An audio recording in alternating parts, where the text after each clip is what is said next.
Well. Looks like it's about that time again. Yeah, James, I should have faked you out with the wrong. James is sitting here waiting so he can get his resub on screen. What a guy. 51 months. There you go. This is Generic Fantasy Adventure, a D&D 5e adventure. The second season, the 12th episode. We're definitely more than halfway through this one. I do want to mention that there will be a third season at the end of this season with just a very short break, if any at all. That season will be shorter than season 1 and 2, and then that will be the end, friends. That will be the end. But have season hope. 3 rocks falls, everyone dies. Because I'm here to announce that starting maybe next month, I will have a once-a-month D&D game with another group. And that it'll take place in the morning, and it won't be on my channel. All of these new things happening all at once. It's gonna be a once-a-month game. Normally, I'd say that's unusual for me, but I've also, I've done this for a while. I've played Oath of End of Steel. I know what a once-a-month game feels like.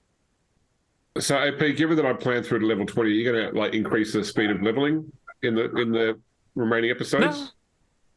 No. I didn't tell you to plan all the way to 20. Well, first off, don't put the burden of shepherding your character to 20 on me. All right, it's not like you're a druid, and when you turn to, first off, you're a cross class, so you'll never get the level 20 ability. So why bother? All right. But second off, if you're not a druid, it doesn't matter because they're the only one that get the level 20 ability that lets you live forever. So, yeah, like why bother being level 20 in any class but druid? That's all I'm saying. Are druids superior? If you reach the level of the gods, I guess. If you don't turn into a goldfish, you might last that long. Oh my God, Marisha Ray. What an incredible moment. And you know what? We must be... I think that has to be in the next season. That scene has to be in the next season. And I don't know whether they're going to keep it in or not because they've removed and moved around and changed some of the seasons. Like the Craven Edge shitter scene, they moved that around. I think it was good, but it wasn't as good as it was. Anyway, Critical Role. Any other announcements before we go on? Oh, yes. There's at least one more. 2 people that are on the screen right now will be involved in another show starting maybe next month, maybe not. I keep saying that. Neo Buzzard and Grimdark James will be joining me on Battletech Blades of Honor, which you may have seen a trailer of if you're watching this on YouTube. Yes, it will be involving giant robots, but it will also be involving swords. Or axes. And reverse grips. Oh, No. There's never going to be any... Why are you doing this? Honestly, though, reverse grip axe isn't the worst way to use an axe, especially if you want to be really, really weird and do like a reverse grip, like throw to do some sort of arc to get over a target. I don't know. That's some Call of Duty shit. Anyway, does anyone that's not me have a announcement there? I was going to say I started watching a YouTube series called The Party. I think they've got 4 episodes out right now. Yes. It's a D&D related show. It's worth checking out.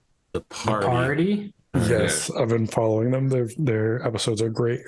Yeah, it's a group of 3 women who play D&D have started a show about their. It's a dramatization. It's not an actual play, but it's about party dynamics in a gaming setting. We'll put the link in the Discord channel because when I type the Party D&D, it doesn't come up with anything. Yeah, let's go ahead and do that. Let's get that link. Yeah, I'll do that. That's all I got. What's the Joe Rogan thing? Jamie, pull that link up. We start with 5 people in a huddle. And what we're going to do is we're going to do a That 70s Show thing where they've all got arms on each other. They're in the huddle, but the camera will be on them directly in front looking outwardly. So we'll only see the person that the camera's pointed at. And so the first person we see is a man with dark hair. He's got a black top hat. He's wearing a very fine but unusual coat and like black pants and a white button-down shirt It's clear that he has lots of things in his pockets on the inside of the coat. And while he has his arms up, he's also got his cane in one. And he says, "Very well, group. Let's review everything that's happened since we joined this adventure. My mysterious benefactor sent us to look for this cup, grail, chalice. We met up with him in Esport, and then we made our way north following this Chari.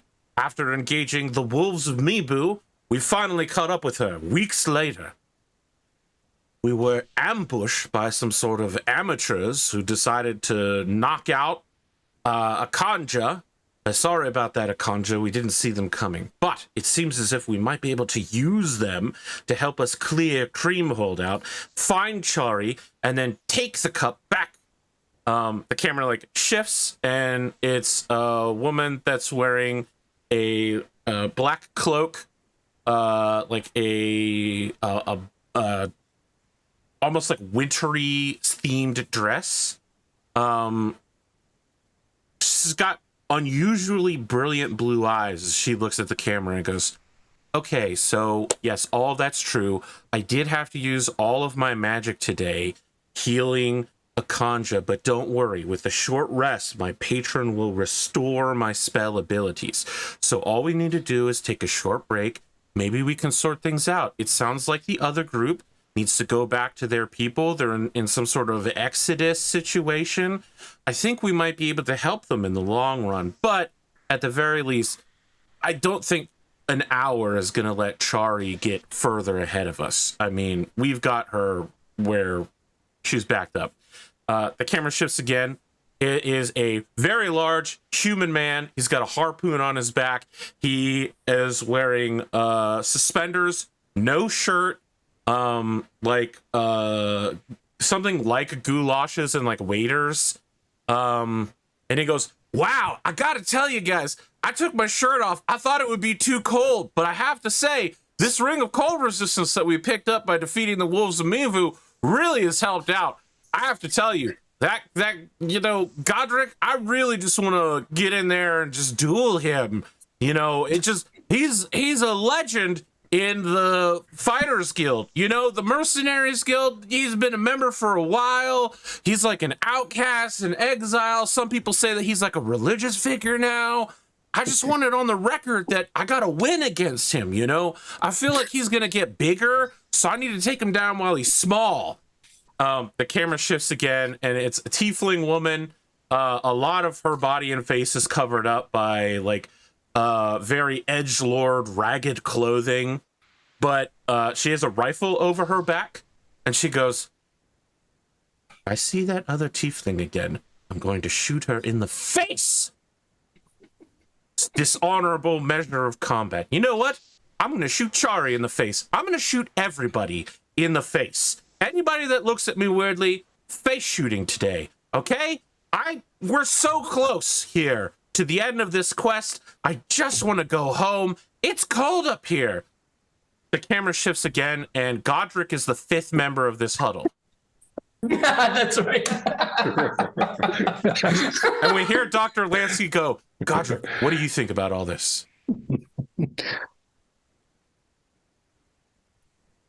I wasn't prepared for that. You listen, for those that forgot, at the end of the last episode, I said this huddle was coming, and you said Godric joins the huddle. Well, motherfucker, I fucking queued you up. Where are you at? I honestly think Godric said that canonically. No, I think that's what he. I think that's actually what he says. He says, "I wasn't prepared for this. Dueling that Godric guy sounds like it's going to go bad for you." Yeah, Tad, you hear, it's the camera's still on you, but Tad goes, "Yeah, maybe, but I got to take my shot." Well, I just want to let you know that I think not dueling him would be the kindest thing. It's the kindest advice I can give you. I don't know, and you seem a little trigger happy. Maybe don't shoot everybody in the face. That might also end badly for you. You hear Contra go, everyone... "Wait, he's not a member of this party." And like the camera cuts to like outside the huddle looking at everybody. Lansky just takes his hand. It's Lansky and Akanja have their hands on Godric, and they take their hands off. Like, Akanja hip checks you so that she can get in there and rejoin a 4-person huddle. And Lansky's like, brilliant. They managed to infiltrate us with such ease. This Godric must be a cunning and strategic warrior. I'll have to keep my eye on him. I'm still here. He's monologuing. So at this point, Tad goes, wow, it's not normal that somebody else is able to hear our conversations. Most people just kind of like politely pretend that they can't hear us while we plan whatever we're about to do.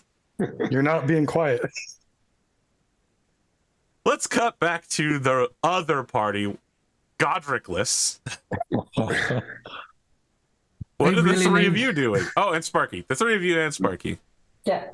We form our own huddle. Yeah, we form our own huddle, and we're like, so did they really call it cream hold? Is that what we're going with? Sparky is like hanging in midair, by the way, like desperately.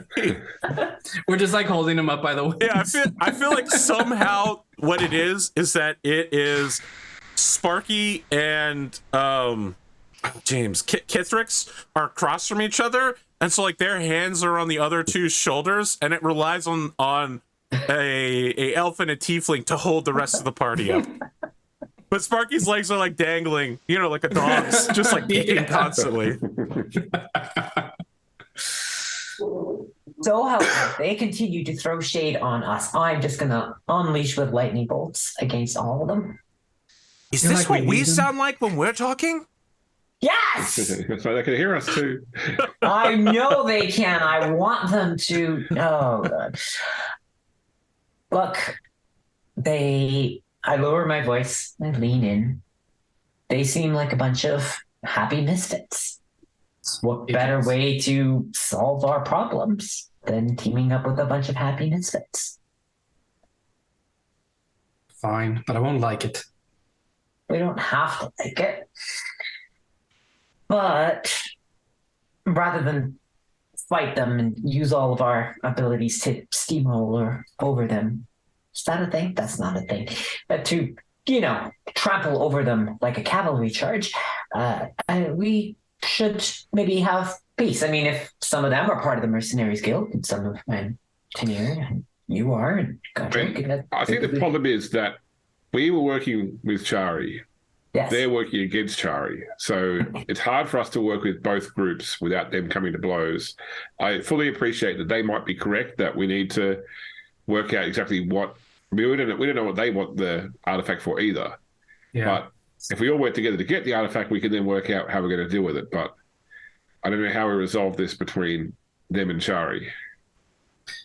Is this time sensitive? Do we need a... They seem to think it is. Well, they're also out of spells, as the other one said. So taking a break, I think, wouldn't hurt, informing the elves of our plan, or at least some of it. That we're going to leave them might not be a bad idea. At least take a rest. So just correct me if I'm wrong here, Arthur, but when we met Chari, she was going to take a rest, and we were just going back to see the elves, let them know that we had a side thing to do. So as far as we know, Chari's still waiting back at the other camp for us once she's rested to go and find the artifact. Yes. You Sounds also, like a plan. I will say this, you also know that Chari is a ranger with extraordinarily high perception. So this debacle may not have gone unnoticed. Mm. They just grow them like that out there? Just all the perception? Look, I know that that's your friend, Kithrix, but at the same time, I mean, we've worked we have together for a information total to of say that that's a bad thing. We've worked together for a total of about 25 minutes. We encountered each other in a dungeon. I set her free. She took the artifact, and we parted ways. But she's not really your friend, so why do we have to side with her? Well, I mean, I had no reason to believe that she was nefarious. Oh, no. But now we have been presented with An alternative. an opinion of Nefarity and an alternative. 4 seems better than 1. If we can clear this cream hold out with more people, I'd rather do that than with less. I mean, in some levels, maybe this is a good starting point for all of the remaining elves. My people need a place, and we can drag them across the Empire. Or maybe... I got an idea. Okay. When we solve this, they work Yes. for a mysterious benefactor, right? Yes. Why don't we hire them? They can do the jobs that we don't have time for because we're focused on Dragonhold. Mm. And we have like our own, like, you know, It's not a bad idea. it's like a franchise. We will have to gauge their strengths and weaknesses as we clear Creamhold, but I think that's not a bad idea. Mm-hmm. We don't really know them yet, but Right. could be a plan later. That's it. We're incorporating. All right. I think we have a plan. Break. We all break out of the huddle. Yeah. They break out of their huddle. Both groups look at each other. Hi, Godric. Akanja uses the butt of her Godric's like in rifle the to very push back of their Godric group still. back. Yeah. We would like to help you complete your quest.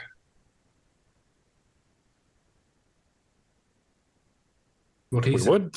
What she said. Dr. Lansky looks at you and says, well, that's certainly a good start, but how do we know we can trust you? Well, we haven't tried to kill each other yet. Yes, you have. Hmm. A knockout, isn't it? I mean, That's that's not a debatable. kill. If you wanted to be dead, you'd be dead. What do you propose? Well, this creep holds nearby, right? And there's this artifact that you're looking for that. I mean, let's be honest. It may be on me that it's in the wild anyway. So we're in the area. We're here to do good. We're trying to get a group of elves to safety, but we have time to make sure this is solved properly. At least for the safety of the realm. It should be clear that at the end of this quest, we will need to engage your friend Chari and relieve her of the cup of the Creator's blood. Unless we get to it first, right? If you get to it first, we will need to relieve you. I mean, the group of us all here together now. Yes, of course.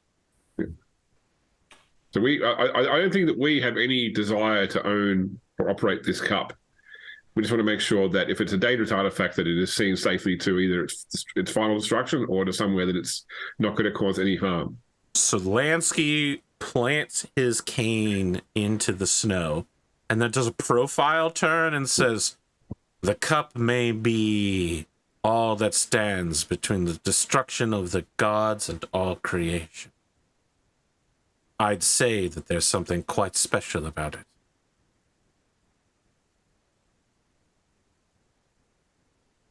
Sounds Very special well. to me.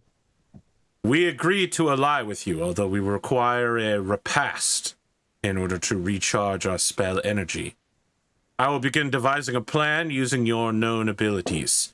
This will be both a crime and a heist. My specialty, a crime heist. A crime. Well, then we should definitely start with our best ability, being Godric's cooking, if we're stopping. Oh, yes, I agree. Wait, what happened? Yes. Treats. Weren't you going to your elven friends? Yes. Man, I don't want to stop you from going to them, but Yeah, well, Godric so successfully infiltrates that, maybe he could stay behind and cook you some meals. That is a good way to build trust. Friendship, even. Why can't they just come with us to the elves and eat? But they want to rest. They want to rest now. Right. Oh, right now. Mm-hmm. In the snow. Mm. we've been Wonderful. up here a while. You need to stay up here? I hope not. But if then, that's what it takes in order to get the job done, then I've accommodated for all of that in my planning of this crime heist. but you could be so much more comfortable. You get the idea that every time he says crime heist, there's like a title drop or something, like a piece of music that's specifically playing. I definitely see it. Yep. What we don't realize is we're Crime currently in his flashback from the crime. With him in it, yeah. Planned for this eventuality. Yep. He's like looking at us planning his Ocean's 11 style. Like 3 multiverse screenshot or like scenes of it. So the crime it starts off with just them, and then suddenly we come in at the Deus Ex Machina moment, and it goes back to how they recruited us to help do this. Yes, of course. It's leverage. Yeah. I understand. So does that mean they're coming with us? I'm confused. I think we will remain here. If you wish to leave your Godric in order to cook for us, good enough for me. Well, I'm staying where Godric's staying because that's where the food is. So I guess to the Guinevere and I will head back to the elves. Yes. Should I leave Sparky here with the others because the elves are a bit dragon? Yeah, you can leave him with me. You can leave him with me. You okay with that, Sparky? Stay with Tanir and yeah. Cool. Yeah. I have him on my head. Sparky's just like, I have to say, I did not like being held up and dangled. It was not favorable to my constitution. Didn't you want to be in the huddle? How big is Sparky now? Sparky is roughly the size of Kithrix now. So 3 foot. All right. Okay. So like a large human child. Okay. A big dog. Oh, big dog. So given that 3 of us are on the shorter side, can we form a group agreement that next time we huddle, that the taller people take a knee? Okay. Or what we could do is 2 of us could put our arms, like brace it like this, and then Sparky can sit on the top of it. Sparky goes up to the other group and is just like, hello, I am a nameless dragon of eternity. I am also a hero. I call out to Sparky and ask if he wants another piece of his gold cake. Yes. He like bounds over. Dr. Lansky has turned and he's like, how can I accommodate for this? A dragon in a crime heist? This could be the greatest heist and crime I have ever committed. Turns and he puts his cane in the snow once again and does another profile turn, but to a different camera. And the background of Concha is just rolling her eyes. All right, what am I rolling to get my gold piece? What are we at, D7? I think it's a D6. Yeah, I think it's a D6 now, I think. Okay. Yeah, D7 was last time. Nope. Okay. Not with the 1. There's no gold piece for Sparky. Sparky just eats the cake sadly. 1D5. I don't mind the suspense and also anticipation, but being on the failing end of receiving the gold coin is also deeply hurtful emotionally. Actually, didn't one of the other dragons eat a piece of the cake? Did we roll for them? Okay, so let's not retcon the gold coin away from Sparky. We did, and the dragon did not get the gold coin. Okay. I'm gonna trust you. I'm gonna take your word for it. I think at least give a silver piece as consolation. I think Godric calls out to the other party as you guys are walking back to the elves. No one has any allergies, do they?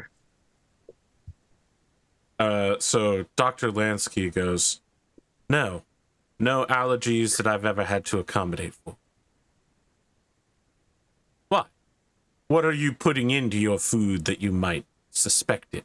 Poison, perhaps? You should know that I've prepared antidotes against most of the known poisons, and also you'll find that I'm immune to several forms of disease through long periods of exposure. Listen, I was just asking to make sure you weren't like lactose intolerant. Very well. I'm not cleaning up after you. He slams his cane into the ground again and says, a reasonable precaution. I go over to Godric and say he must have gotten all those abilities for his crime heist. Gotcha. No coffee for Dr. Lansky. You do get the feeling that he is kind of like a coffee addict. He radiates that energy. All right, the party splits. Is there anything that our two people who are staying with the other adventuring group want to do while you're here beyond having Godric create a feast?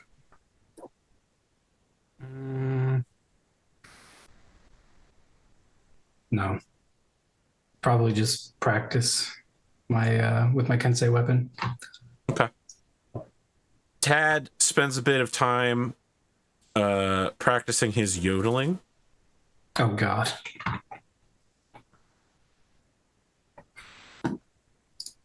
Why are you so afraid of Tad's you don't even know how good he is.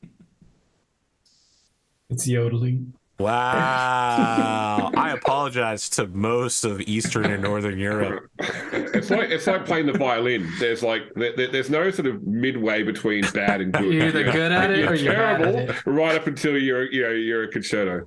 So. Yeah, let's see this performance roll with his yodeling. All right. We'll see how he does.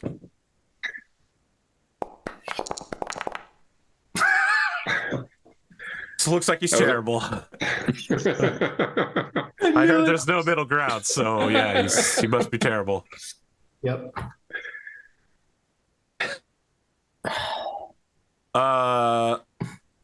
Group going back to the elves. What's up with you guys and these elves? Well, we want to go back and inform them that we are going to hold a place that, elves should know, and that we're going to investigate it. It is either a place that, if it becomes safe, that we could move to, or there might be a way to create a portal that I'd like to explore that would save us months and months of travel across the Empire, which may be more arduous than we would anticipate.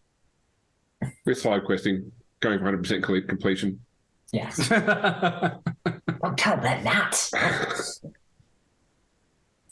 We got to get this awesome artifact. I want to talk to Rython in particular. Okay. So while you've been gone, of course, the elves have been resting.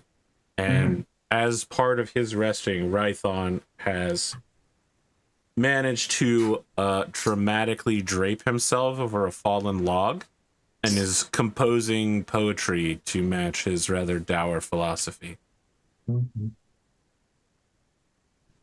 All right. I just want to be clear to the folks at home. It's cream as in the German version of cream, not cream as in something you would add to your fucking coffee.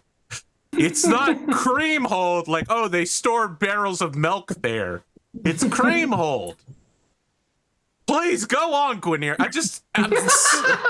Ridiculous that everybody thinks of this, like I'm about to say cash rules everything around me fortress or something. There we go. Throw some elf spice into it. There we go. Daughter of the Canaan star, it is I, Rython, whose title means mayor or speaker. Much longer, 2-sentence long description that I won't go into. What can I do for you that you have returned here with only half the membership of your party -1? Oh, my dear friend, and such great source of inspiration to all our people. Well, that was actually really nice to hear. I've felt that our relationship has been rather rocky since your return, and I didn't realize that It was only rocky because of the false Hydra making of course. much. I knew my peril dramatic poetry and deep philosophical insights would inspire you to your service to the elven people. Oh, yes. Absolutely. But now we must go to Krimhuld. And What is Grimhold? well, the most basic thing that we need to know is that there may be a dangerous artifact that is being brought there. And we have encountered some adventurers, if we can call them that say that this is a threat and that it must be recaptured, this artifact. But I'm wondering if somehow it has the power to make a portal. And if it has the power to make a portal, it could help us shorten our journey. Very well. That seems wise. Yes. You have spoken that there is an endpoint portal in your locale which you have set up. The Tower of Dragonhold. Yes. Mm-hmm. And if somehow we could activate a massive portal here, we could move the people much more swiftly. This would certainly be easier on their bodies and minds. It would require less in the way of resources, and we wouldn't have to deal with the difficulties of traversing the Empire, because that is going to definitely be problematic, I think. Do you not agree? The Empire hates us because they ain't us. I'm just jesting. Our diplomatic relations with them are actually at an all-time high. Which is good. They were hoping to negotiate with us for the use of their script. Do not agree to that, no matter what happens. Very well. I will do so without requiring further explanation. It involves dragons. I said I did not require further explanation.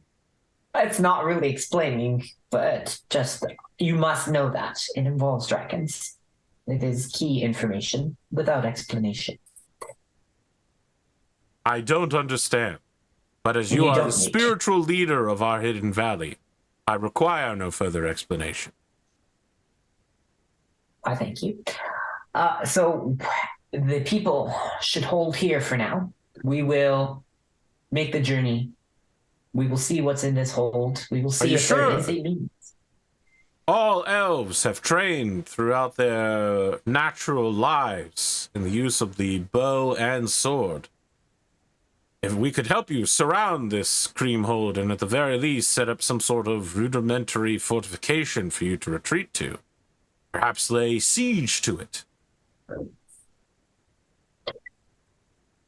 Oh. Ithrix, what do you think? I don't know. I think that this would throw off the whole crime heist thing. I'm sick of the crime heist thing. I don't want it to be a crime. And this is supposed to be recovering something that's dangerous for the sake of good, not a crime. Oh. I mean, this is their quest. Like, we are. I don't know. I don't think we should be messing with their style. We're just coming along. Oh my god! I love how you've gone so gloves off with this part. You're just like, we can't get up in their quest. I really want to believe that when Kithrick said crime heist, like the music that usually plays in the background went off. It's like, I have a compromise. Our people are used to this trade. Right, Vaughn? I would Not at all. This is much colder than the Hidden Valley, and it's more heavily forested. We have little to no experience. We are elves, and we will endure. Probably, because if we don't endure, we will all die here in the freezing cold north. Yes.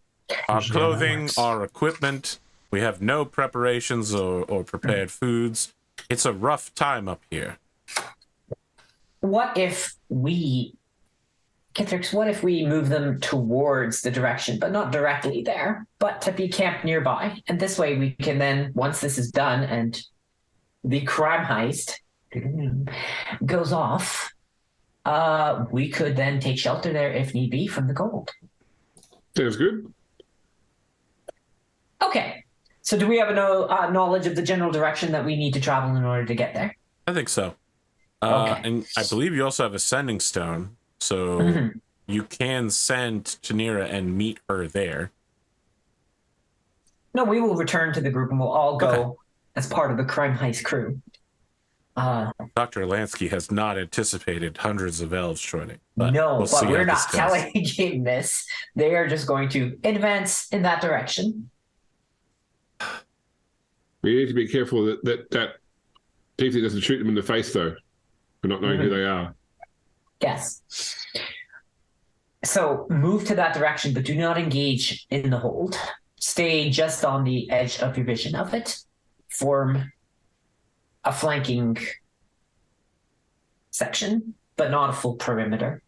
We don't want to alert anything that's already there, and such a large movement of elves would definitely stir up something. We will go ahead with the group. So what time of day is it? I think by now it's late afternoon. Okay. Maybe they should wait until the next morning, unless it's really cold. Are you able to make camp overnight? Who are you asking? The elves? Yes. Yeah, Right of course on. they are. Yeah, they've had to do it Okay. several times so far. Yes. In the morning, change the direction, not south. Head for the hold. I give them the details. I break down the approximate direction and all those details. We will be scouting ahead. We will engage with anything that is inside. And then, if we need, we will send message through the sending stone to you if we need you to advance for support. Very well. I'll give them a description of Chari. So if you do happen to come across this human, don't try and engage her. Maybe just let us know on the sending stone afterwards that you've seen her. She must truly be very dangerous if she is enough to frighten hundreds of armed elves. I just think that we don't want to have any unnecessary bloodshed. Very well.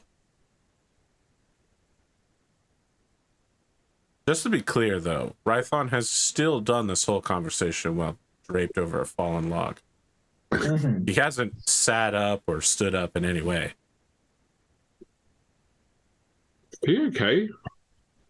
I wasn't. No, I was asking Guineria. Oh. Just let Rython be Rython. Okay.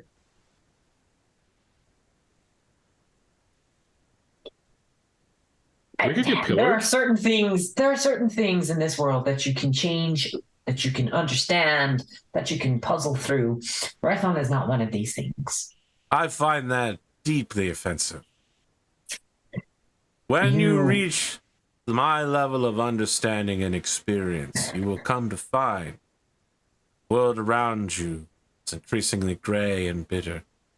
That in your twilight years, you must... Are you nodding along with me very patronizingly? Yes, Rython. I plan to not see the world in that way, despite my years. I am blessed with a Cated Star. I have to be there for our people. I have to be a good example. I have to be uplifting. And if I am not these things, then I will pass it off to someone else. I remember saying many of the same things when I was younger. Mm-hmm. And it may change when I do reach such heights, but that is not today. I'm going to write a very sad poem about you now. That. I would be honored.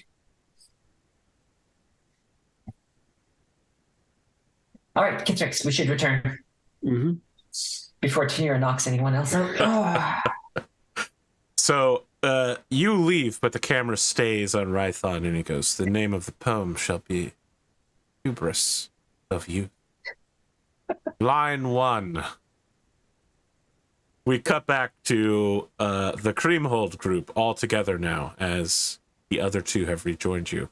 And I guess we've got some tasty treats from Godric. Or I was gonna say how much cream is in cream hold that I can use. I'm gonna let that one pass because you're not in cream hold. But No, I think Godric has like he's doing like a dwarven version of like street tacos. Oh, that would be so good.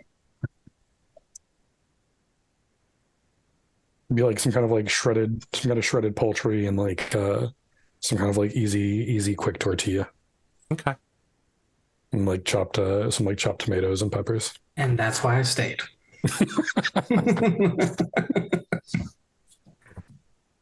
You can see that Lansky has like created a sort of diagram involving a lot of diamonds, circles, and squares with things written in them with lines between them. But every time somebody comes over, he pushes snow over it so no one can see what he's doing.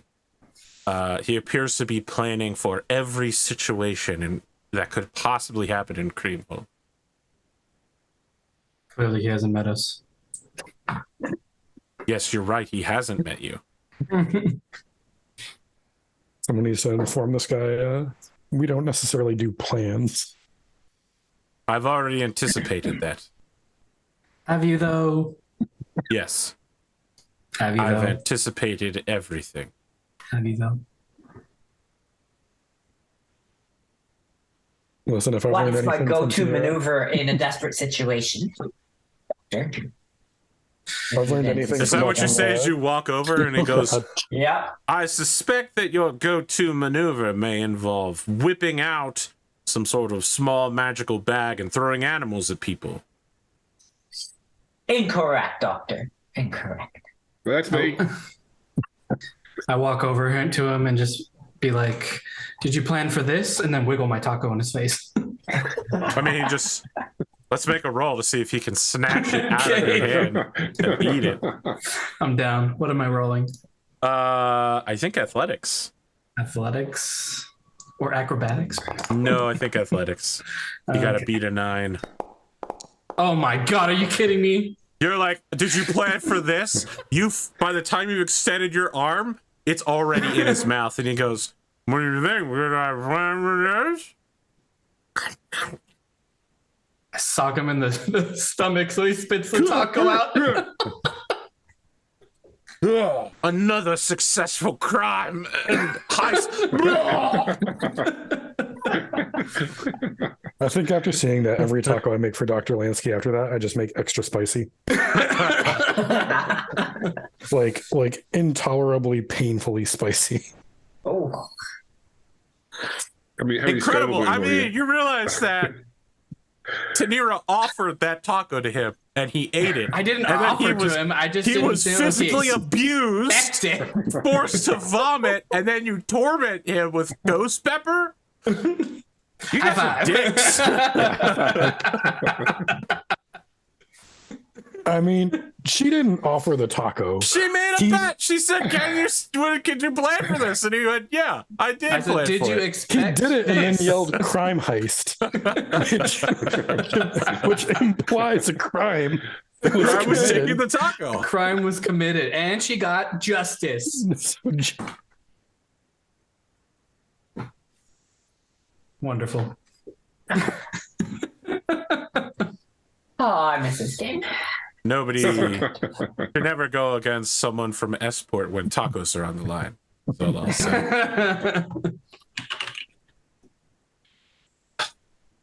Are you ready to go to Creamhold? Which, again, is currently the inhabitant of 0 ounces of cream. No, because we I know want of. this, That we know this of. taco in the Discord. That beard is what that. Oh, All I know is some sour cream on these tacos would be great. Oh, those tacos do look good. The only cream and cream oil is that which we bring with us. Rip. We'll just see about that. Peter, are you really posting Naruto doing the Shishi Rendon? What are you doing, man? Just memeing. all right, to the hold. Let us go. Let us be forth. You approach Creamhold. You find it to be built into the side of a cliff overlooking a frozen river. On the lead up, you could see that there are many frozen, iced over stairs, of which statues of somewhat sinister but grand looking furbolgs, which are like blue cow people. Just like watching over your path up there. As you continue to make your way up, Dr. Lansky goes, "Hold!" And as he says hold, I just want to be clear that James has noticed this the whole time from like 50 or 60 feet back, that there are like dozens of traps ready to go off throughout the courtyard at the top that like, for you, now that you're this close, not Gwyneria. It's been so long since we've done this, I can't remember anyone's character name. Kithrix. Now that you're this close, you can see that the traps have more or less frozen in place, like they haven't been oiled maybe in hundreds of years. But, you know, they could still set off and they could be dangerous. So Dr. Lansky's going, "These traps have frozen over. They have been hundreds of years, but they could still be dangerous. Follow my exact movements through this field of dire weaponry, or you may not only be sliced, but get frozen tetanus. Fortunately, I've already planned for that. I have the antidote right here. I'd prefer not to use it, though. It costs a lot of money." He begins doing some Ocean's 13 style French guy capoeira through the field, and he's like, "Just do exactly what I do as I move throughout here." And it becomes extremely clear he doesn't need the cane. The cane is like an affection that he has as he's doing like cartwheels and handstands, side shuffles, to make his way through the courtyard. Virginia's just like, "I don't think I can do that. Can I do what he's doing, but like with my acrobatics? And make an acrobatic. He's also using acrobatics. Okay, Go ahead and make it. Let's do it. So here's the question: what's more important to you, doing what he's doing or doing it better than he did? Doing it better than he's doing it. Okay, all right. I need you to hit an 18 acrobatics check. That's a 20. That's a 20. All right. You don't even know where the traps are. You haven't bothered to check. You just do what he's doing, but occasionally you skip steps that he's done and just go from like point A to point C, skipping point B. Lansky's standing at the far end and he goes, "Well, I'm certainly impressed. I hope you weren't thinking that I'd be upset that you correctly navigated this." What? I was just doing what you were doing. Yes, but you did it better than I did it. Did I? Fortunately, I'd already anticipated that. Is he anywhere around any of the traps right now? No, he's standing at the far end of the courtyard at the entranceway. I'll just roll my Why, eyes you and want to keep push going. him into a trap? No, kill him, not and at then be all. like, "Oh, crime heist!" Crime heist. Oh, I'd have been like, "Don't worry, he already anticipated that." He's just dead. Yeah.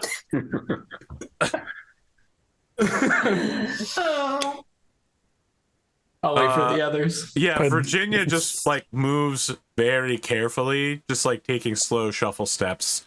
Anytime that she gets close to, like, Lansky is just like, "Stop right there," and she's like, "Okay," and then she like slowly glides around the floor tile that's cracked, and Akanja just pulls her rifle out and starts shooting the traps. It's kind of loud. She You, always do this. the two of you are over there yelling at each other about crime heists and acrobatics. As she says that, she, does the cowboy action rifle, a round pops out and shoots another trap, and like a spear pops up, but it has like a bullet-sized hole through one of the spear parts. But you could tell, like, it came up very slowly, like very easy to avoid when active. Whatever's powering it is definitely frozen. At that point, the final member of the party, Tad, is just like, "Well, all right, I'm just gonna walk across this open space full of activated traps now." Nailed it. So stealthy. He says, You're you like- know what? He turns to just point at Godric. You think that guy's going to be stealthy in there? I don't think he's shooting his fucking gun at the ground. I think when he points to me, I just look at where the where Lansky was like actually stepping, and I just start summoning my ghost and swapping places and summoning it forward again, and just literally just blinking my way forward. Yeah. Lansky goes, fortunately, I'd already anticipated that you'd do. Everything is going according to plan. I move my head toward Gwyneria and I say, I'm going to murder this man. I'm standing directly next to you. Yes. I heard everything you just said. I bet you planned for that as well. Pretty much everyone here just heard you say you were going to murder me. I put my hand on Tanira's shoulder and say, don't worry about it. Everyone has a plan until they get punched in the face. True. The kind of people that say that haven't been punched in the face nearly as many times as I have. We can make it more. I assure you, I've planned for that. I'm sure you have. I never make it a plan to get punched in the face. Clearly, you've never been to Singapore. That doesn't exist in this. All right, we're going to go on break. We'll be back for the second part in about 5 minutes. Stick around. Singapore. Jesus. We're back with more Crime Heist. We find the group making your way further into Creamhold.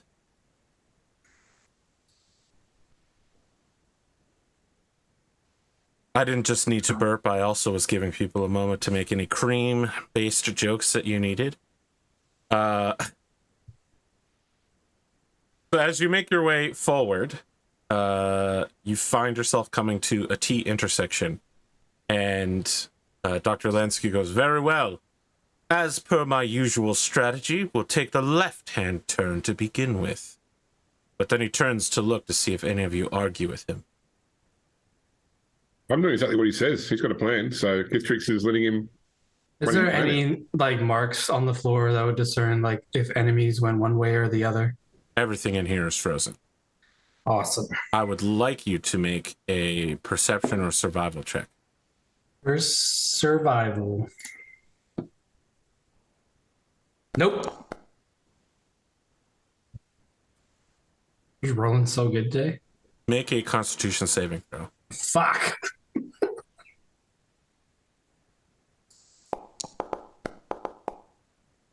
Okay. You're looking around. You're being very observant about things, and all it does is bring into mind how cold it is and how underdressed you are for the cold. You do have your magical cloak, I'm just but gonna change it. the last time you told me you were using the cloak, you changed it into desert garb, which does not retain heat well. It So doesn't. I love the idea of you and like I would imagine a I would have changed back sleeveless to my outfit old clothes. and like a desert cloak, and you're just like absolutely freezing up here. I have every piece of clothing I own on me right now. Tad walks up to you and goes, "You look cold." Well, I wish we had a second ring of cold resistance, but we only have one, and I'm the one using it. And I have to tell you, most of my clothing is t-shirts and shorts, because that's how I roll, even in the cold. I think all of us. I think we all have our achievement slots used up as well. So Thanks. couldn't benefit from it anyway. Did you want to jump in here and give Lansky any instructions to Nira?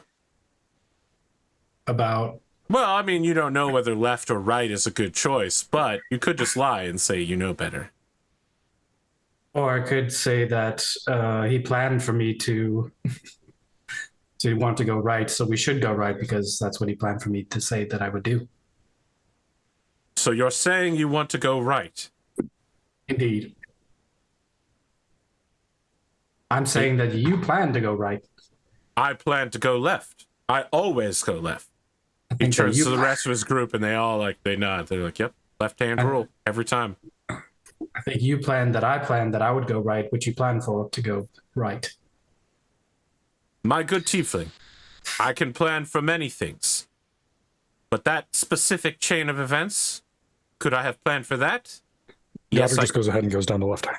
I could have planned for it, but I didn't. As you all are heading down the left-hand tunnel, you pass another corridor. It appears to be empty. Everybody keeps going, except for Kithbrix, who notices a really obvious secret door at the end of that particular way. Hey, I can see something back here. There's a secret door. Dr. Lansky immediately wheels around, then slams his cane down and puts one hand on the top of him. And he says, "Impeccable. I have planned that we would find some way of a shortcut just around this time. Fantastic work, small halfling woman." Kithbrix Dustbraid. I'll check it for traps. Kithbrix Duskbraid. You are a credit to this crime heist. Very well. Show us how to work this secret door. I'm checking it for traps first, though. Okay. Make a perception check. Okay.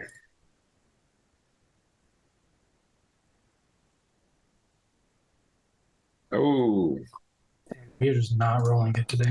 no. And it's only a 12. You don't think it's trapped. Okay. I will try putting it. You open it. You are in front. Lansky and his 3 party members are directly behind you. As you open it, you see that there is a orc who is wearing a sort of flag on his back of like a single eye which has been X'd out on a red banner. And Lansky goes, "At them! They're part of the anti-divine faction!" And he rushes into the room and he whips the end of his cane off that turns into a sword.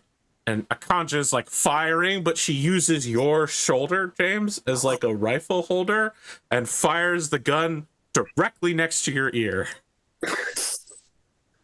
I fucking hate these guys. I don't know if any of you want to get involved in this fight against a single orc. I don't want to steal their thunder. Okay. Nope. I don't know what you want to do about someone using you as a tripod for a gun. Move away from them once a shot's gone off. Like, in between shots, she goes, "Hey, I was using you." She's just rifling another round into place. Yeah, it looks like Lansky is okay, but Tad is obviously the better fighter. They're doing like a maneuver thing where Tad is continuously getting the orc's attention, and then Lansky's moving directly behind it and getting sneak attacks on it. And Lansky's like, "Yes, that's right. Our group has really good, well thought out combat strategies. In order to execute crime heists, one also needs to have good planning in combat."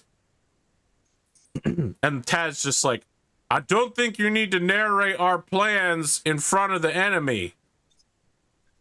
And Lansky's like, I'm not narrating it to him. I'm narrating it to..." And then he like slashes the orc's head off, but he ends with the sword pointing towards the 5 of you.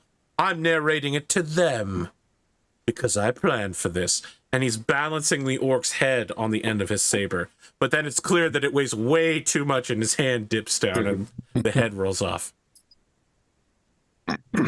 Well, it would seem we were extremely loud in here. You Our think? enemies could be prepared for us, but fortunately, I've prepared for them to be prepared for us. I'm going right. Are you going back out and going down the right corridor? Yeah. Okay. Dude. Are you going with anyone else? Can we take it as read that you plan for any eventuality and we'll just accept that when you say something that you plan for it, you don't need to tell us that you plan for it when it happens? It will save us a lot of time. I didn't anticipate that you'd say that. Seems like an oversight. Chanira, is anyone going with you to the right-hand corridor, or are you just wandering off alone inside Cream Home? No, I'll probably give it a couple of seconds, and if nobody comes out, I'll go back. It doesn't seem like anyone's joining you. I just wanted to get away for a second. So yeah, their group continues to advance throughout this facility, knocking down doors and engaging kobolds and orcs within. until you finally end up in a room. So like the hallway leading up to it is somewhat dire. You can see that there are strange carvings of like furbolgs doing mass sacrifice, furbolgs casting waves of fire out over cities, furbolgs summoning up hordes of bees in order to sting everyone in a local area. Seems pretty bad. So I think we're going to be fighting a furbolg. So, can I say as well, AP, that I think that, like I said, we didn't get involved in a fight with a single orc, but I think if there's more fights, I think we don't want to be the stand there back and not actually helping at all. Like, we did come to help, so...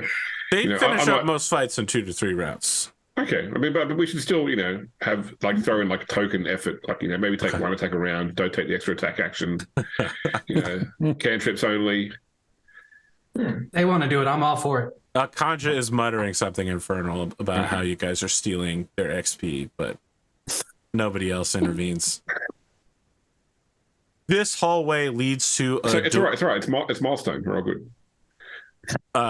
Yeah, she looks at you and she says, yeah, maybe in your campaign. And she's just like loading more ammunition into the part of her gun that I forget what it's called, where you've got those shotgun style bell holders. The tube. Yeah, she's loading the tube with ammunition. Breach load. So the door isn't so much as a door as it is heavy velvety curtains. And as Lansky dashes into the room with the rest of his party, you can see that the room is quite long, and there is sort of black carpet along the icy floor, large columns that lead up to a 30-foot high vaulted ceiling, banners of various evil organizations that I think that Gwyneria would recognize are hanging all around it. And there is Chari chasing, like, she is in a negotiation at the bottom of a set of stairs that lead up to a throne with like a sort of somewhat obese man who is sitting on the throne. There's like a big goblet next to him, but also there's like a bunch of food, and he's just like eating a really bloody steak while talking to her. And she's just like, you idiot, they've come. Give me the cup now. You don't need the gods any more than I do. And he goes, well, actually, my benefactor rather enjoys having them around. Who are these people who would interrupt my meeting with this delegate? And Lansky goes, this foe is beyond us. I planned for Chari, but a vampire spawn? If only there was someone here who could help us face this vampire spawn. Are we at the top of the stairs? No. So you're basically in like an audience hall, and the top, like, the stairs are on the far end and lead up to his throne. Got it. So I guess it's starting to bring up. Yep. All right, so Lansky and his group begin charging in to fight Chari. Definitely doing stretches. You can tell that this is basically like a end of arc boss fight for them. Chari's got like layer actions and legendary actions. Their fight though, however, is like fully contained. Like when Chari fires arrows, they just magically miss all of you when she misses. Like, it's not like you're ever in any danger of being hit. They just somehow stop and fall before hitting you. All right, so, I guess we go after the vampire. So the vampire's just like, hold on. Well, they're all shouting and, now listen, a lot of people have talked about Denethor lately, and they've all been wrong. This guy is Denethoring hard on, like, I want to be clear, this is a uncooked chicken leg. We have no need to battle here. I'm fully willing to negotiate with you. What is it that you want? And then he takes a sip from this massive goblet.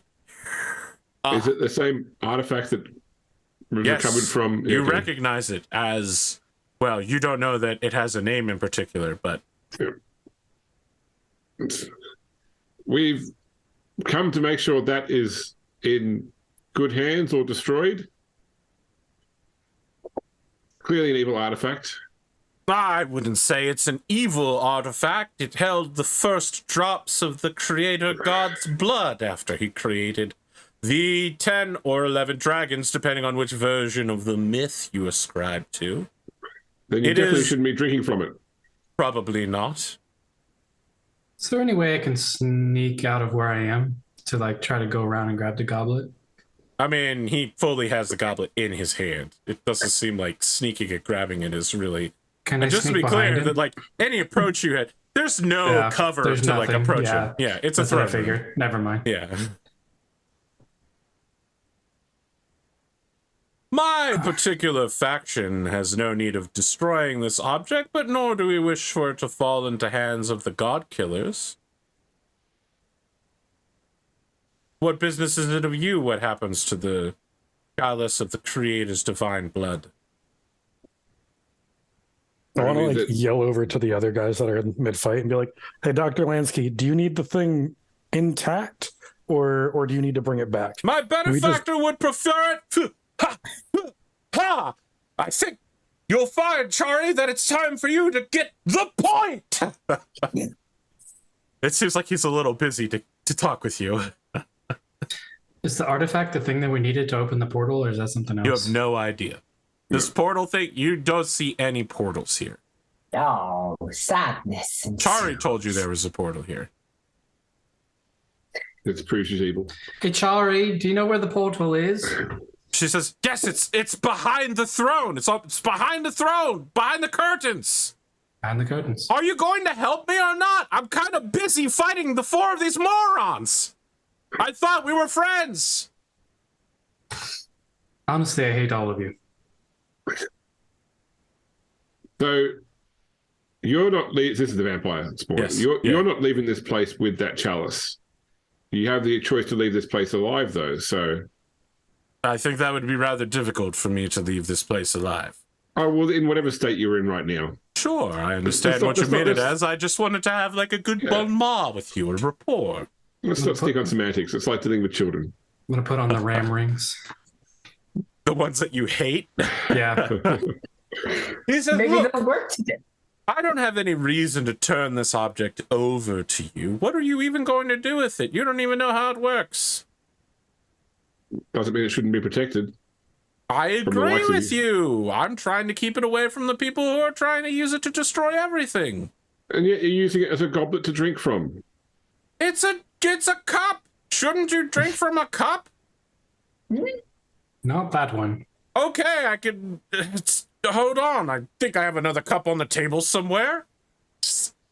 It's so big, he has to pour it into 2 other cups, and then he's just like, I don't know. Do one of you have a towel or something I can wipe it out with?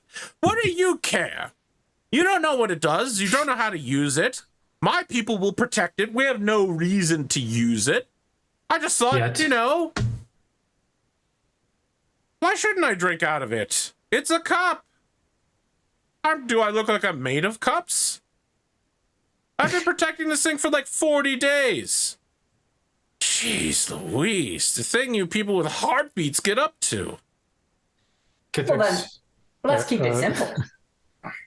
Yes, I wanna- what do you I wanna- want?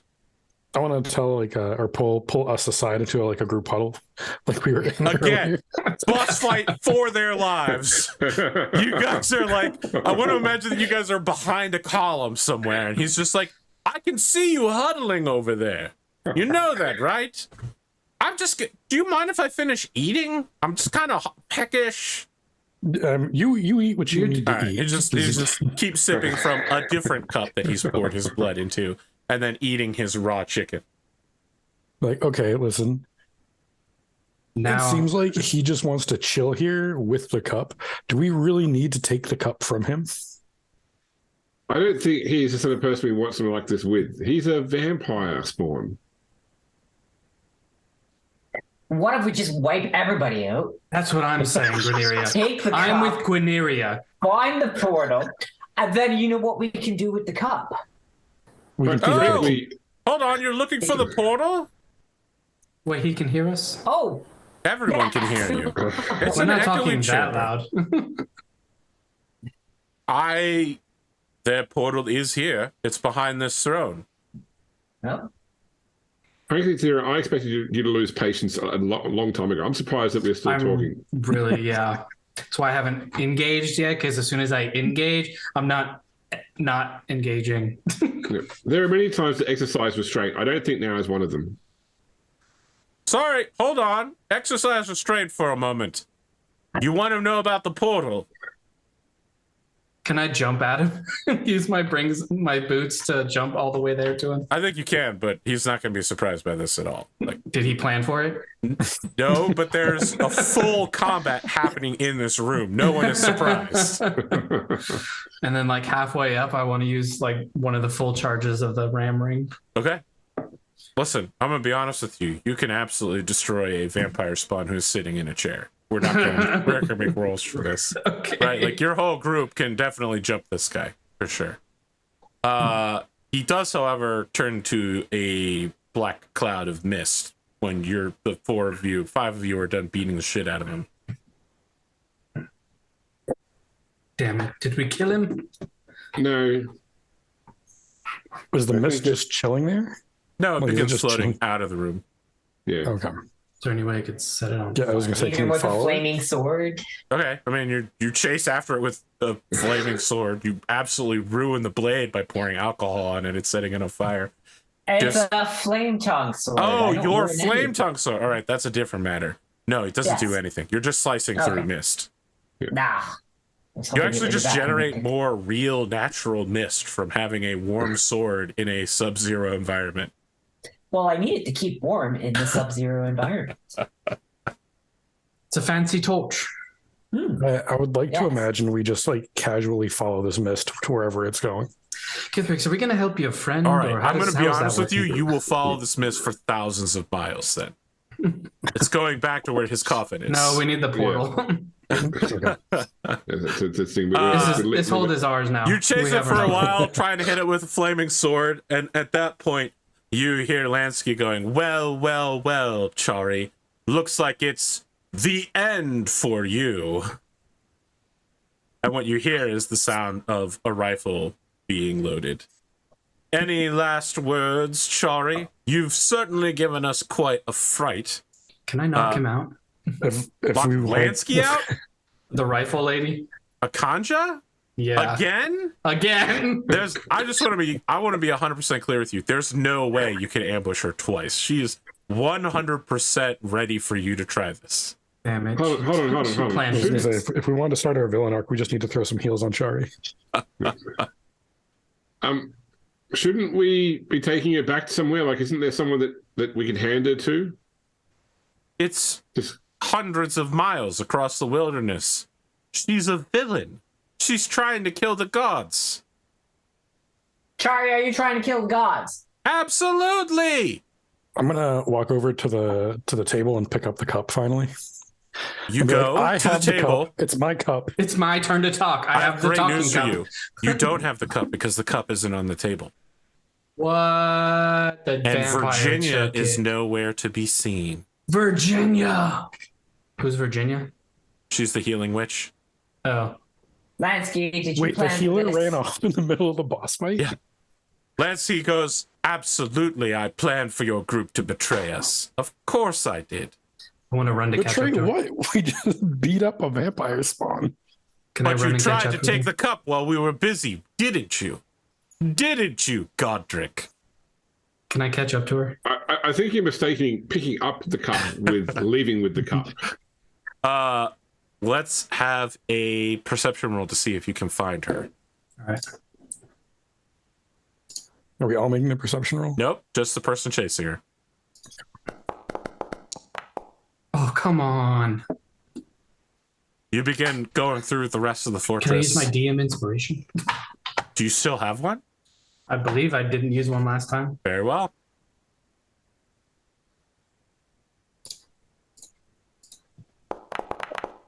Mother. Oh, Even no. worse. That's the second time it Even rolled off the 18. worse. God damn it. You end up getting lost in the rest of the fortress, which only has 4 rooms, which makes it very impressive. But I mean, a 4 is a 4. Yeah. All right, so Sparky, Gwyneria, Godric, and Kithrix are all in the room with Lansky, Akanja, and Tad. The three of them have Chari on her knees, exhausted, defeated. What is happening here? Lansky, It's First Dr. met- Lansky. Okay. Godric's going to walk up and put the finishing blow on Chari. Okay. No one stops you. Unless it's your own party. Anyone have a problem with that? She said she I wants to kill the don't think I gods. expected it until it actually lands. So, I think that's exactly what she was Lansky actively says when trying you to kill kill the her. gods, and I'm part cleric. Lansky goes, didn't expect that. But okay. look, she stole the artifact, or she took the artifact in the Western Wood, which means you must have tracked her from there. We're trying to get back to near there, so we want to. I mean, why don't you still stay with us long enough to at least see if we can teleport you with us back to Dragonhold? Well, our arcane spellcaster is currently hiding from your bully.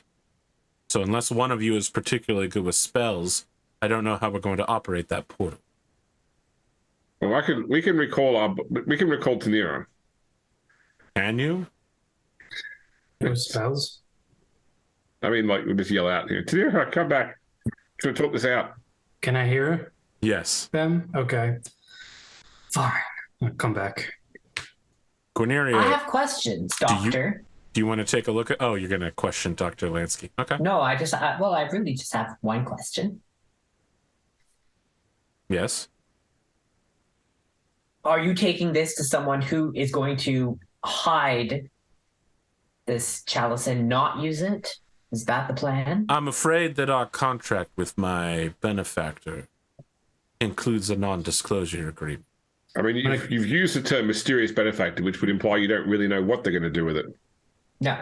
Grab him by his coat and just slam him to the ground and ask him who his benefactor is. Make an intimidation check. All right. I love the idea that you roll a 4 yet again, and you just like slam him down. His knees just like bounce back up. It's not as bad All as I right, thought it was gonna be. finally. You 14's not great, but listen, I'm gonna give you partial credit because your rolls so far have been embarrassing for you. Thank you. He goes, here's what I know. When my benefactor found me in that orphanage all those years ago, they helped raise me into the man that I am today. Do I know exactly who they're working for? No. But I do have faith that executing this contract will allow me to get closer to the answers I'm looking for about the mystery of my parentage. And do I think that this chalice will be used for nefarious needs in their hand? No, I don't. I need a name. I don't know their name. I only know them as my mother. Blah, blah, blah. I mean, they just told you they were adopted from an orphanage. Yeah. So. Yeah. Come on, let him up, Tanira. It's his backstory, okay? We've got to... Throw his cloaks and get up. I'll leave him laying there. You would beat a man with a cane? Definitely. None of you? Yes, you? Yes, I would. All right, Virginia. You can come out. She steps out from behind a pillar. Okay. Can we put our heads together and see how to use this portal? Okay. It will get us, you, and all our elf friends a lot closer to where we want to be. Guineria, do you want to take the lead, or is Virginia taking the lead? I would like to take the lead. Excellent. As a bard of you get lore advantage and on this knowledge. Arcana check. Oh, an advantage on an Arcana check. Nice. Before you make this roll, I want to Just means say it'll be a that 2. Oops. I want Alright, to say hit the that button. while Dr. Lansky makes plans, I also make plans that I've been waiting a long time to succeed on. So what happens, Guineria, is as you finish the sequence, you believe you understand how to connect this thing back to Dragonhold when you feel something on your hand begin burning, and you hear a voice say, "Our bargain is now complete. I will take from you what you cannot object to. no moral objection to my control over this thing you now possess. It is mine. And the portal begins resetting to the city of brass and the plane of fire. Ah, now we know who. Brown, brown, brown. You could see Okay, so we're flaming not on the using- other side of it is a fiery divine being who's like, yes, access to carbon and timber. Now my flames will be even stronger. Go, my minions. And like really, really small, like fairy-sized little genie begin like marching, like hundreds of them begin marching out of a portal much bigger than them and making their way through the fortress. Some of them just die instantly from the cold shock. He goes, I yes! think we summon the elves. Who's got the sending stone to the elves? I do, and I'll toss it to you. Yeah. Okay, I'm going to send a I'll message. start beating the shit out of these guys. I was going to say, is there any Exactly. chance, I was gonna say, any can I chance just of strike the destroying the portal? portal itself? Yeah, you can destroy the portal. Okay, I'll just go ahead and break the portal. Okay. This is so Star Trek Voyager. It's like we finally find a way home, but we have to destroy it, or else it's going to ruin the world. Can we that's just the turn thing. it off and on again? That's the thing. I asked who you wanted to have do it. Oh.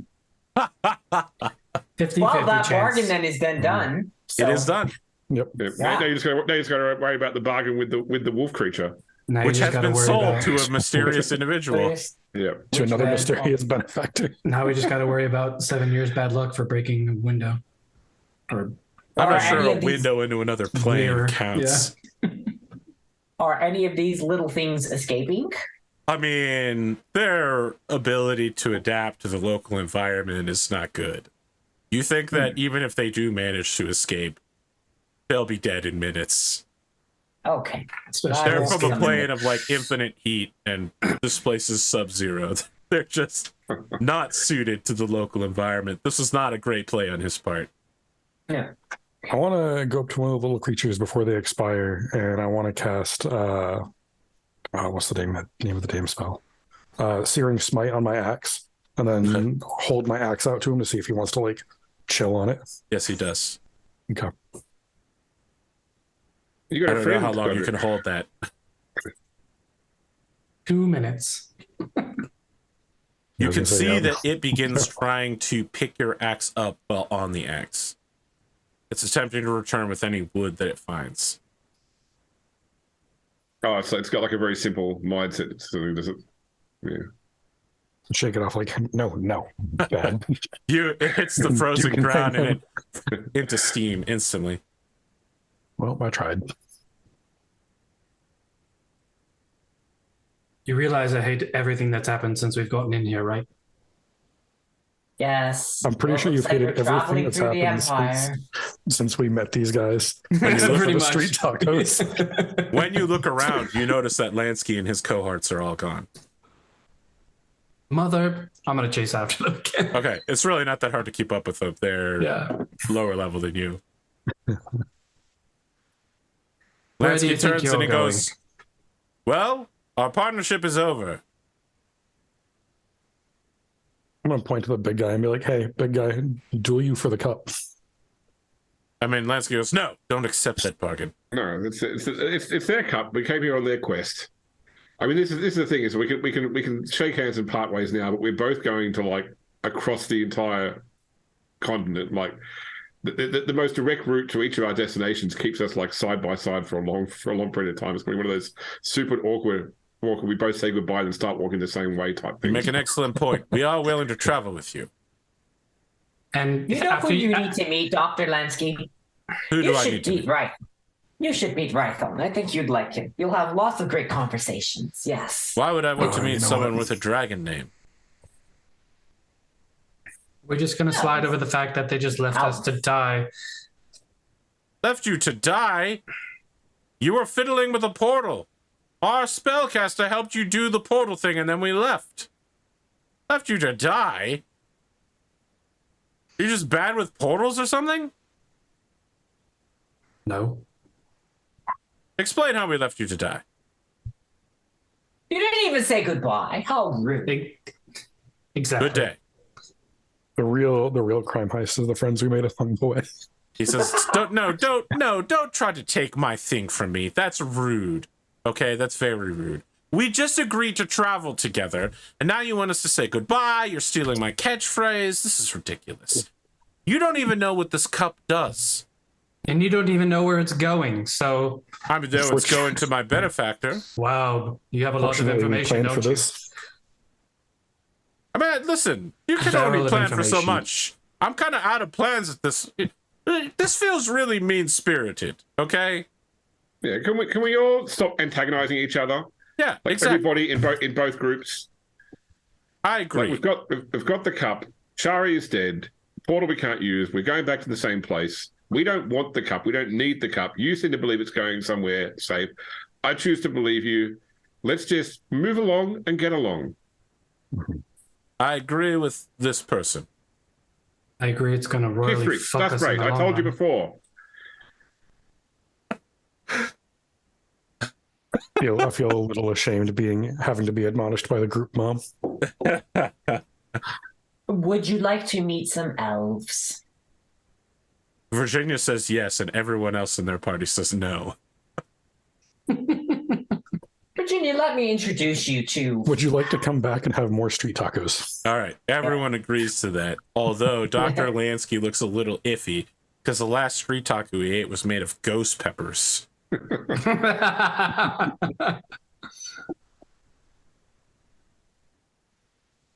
I think that the final scene as you guys are leaving is just Lansky turning and looking at the evil fortress of Greenwood, and he's like dramatic, long helicopter vista shot, steam everywhere from the dying little chibi genies.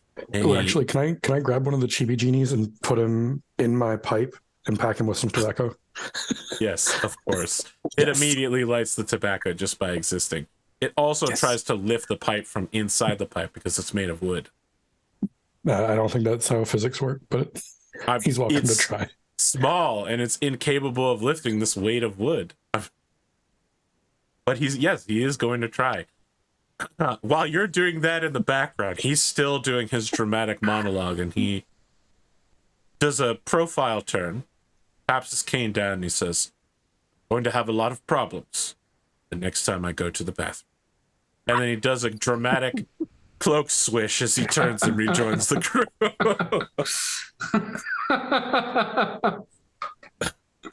I like to think that during that whole boss fight he had, that he was just having really uncomfortable tummy rumblies. Yeah. All right. The whole group is back together. Night is falling. The elves are sad to hear that they won't be able to instantly teleport to Dragonhold. What do you want to do now? Drink.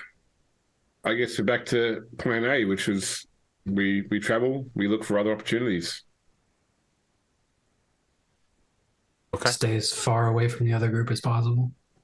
Well, they're traveling with you, so that would be extremely difficult. We'll just be on the other side of the encampment with the elves. I want to give that fisherman guy his shot. Tad, you want to have a duel with Tad? Yeah. All right, Maybe you not destroy him. a You destroy him easily. He's a third level fighter. I was going to say maybe He's not a third like a level straight up battle duel, but master, like a just to wrestling be match or clear. something. Like he'll get really high AC from doing maneuver stuff, but then you'll just be like, all right, I attack 6 times in a round with some crazy shit. You easily destroy him. He does have a really interesting fighting style of throwing a harpoon at people and then pulling them back, and also throwing nets and moving people around and like bait and switch and stuff. But yeah, he's a tank. You're a murder machine. I do spend some time talking to Dr. Lansky about his backstory. Like, he's obviously got a well-crafted backstory, so I feel I owe it to his player to like explore it more. Yeah. So Listen, so far, Lansky's been pretty loose, right? But he's also an Aragorn Strider type figure where he keeps his backstory mysterious. It's clear that not even his own party knows his full backstory. And in fact, when questioned, each of them gives you a slightly different answer. He's a teacher. High school teacher. English. What is this, Breaking Bad now? No. It was Saving Private Ryan. Yeah. Oh, yeah.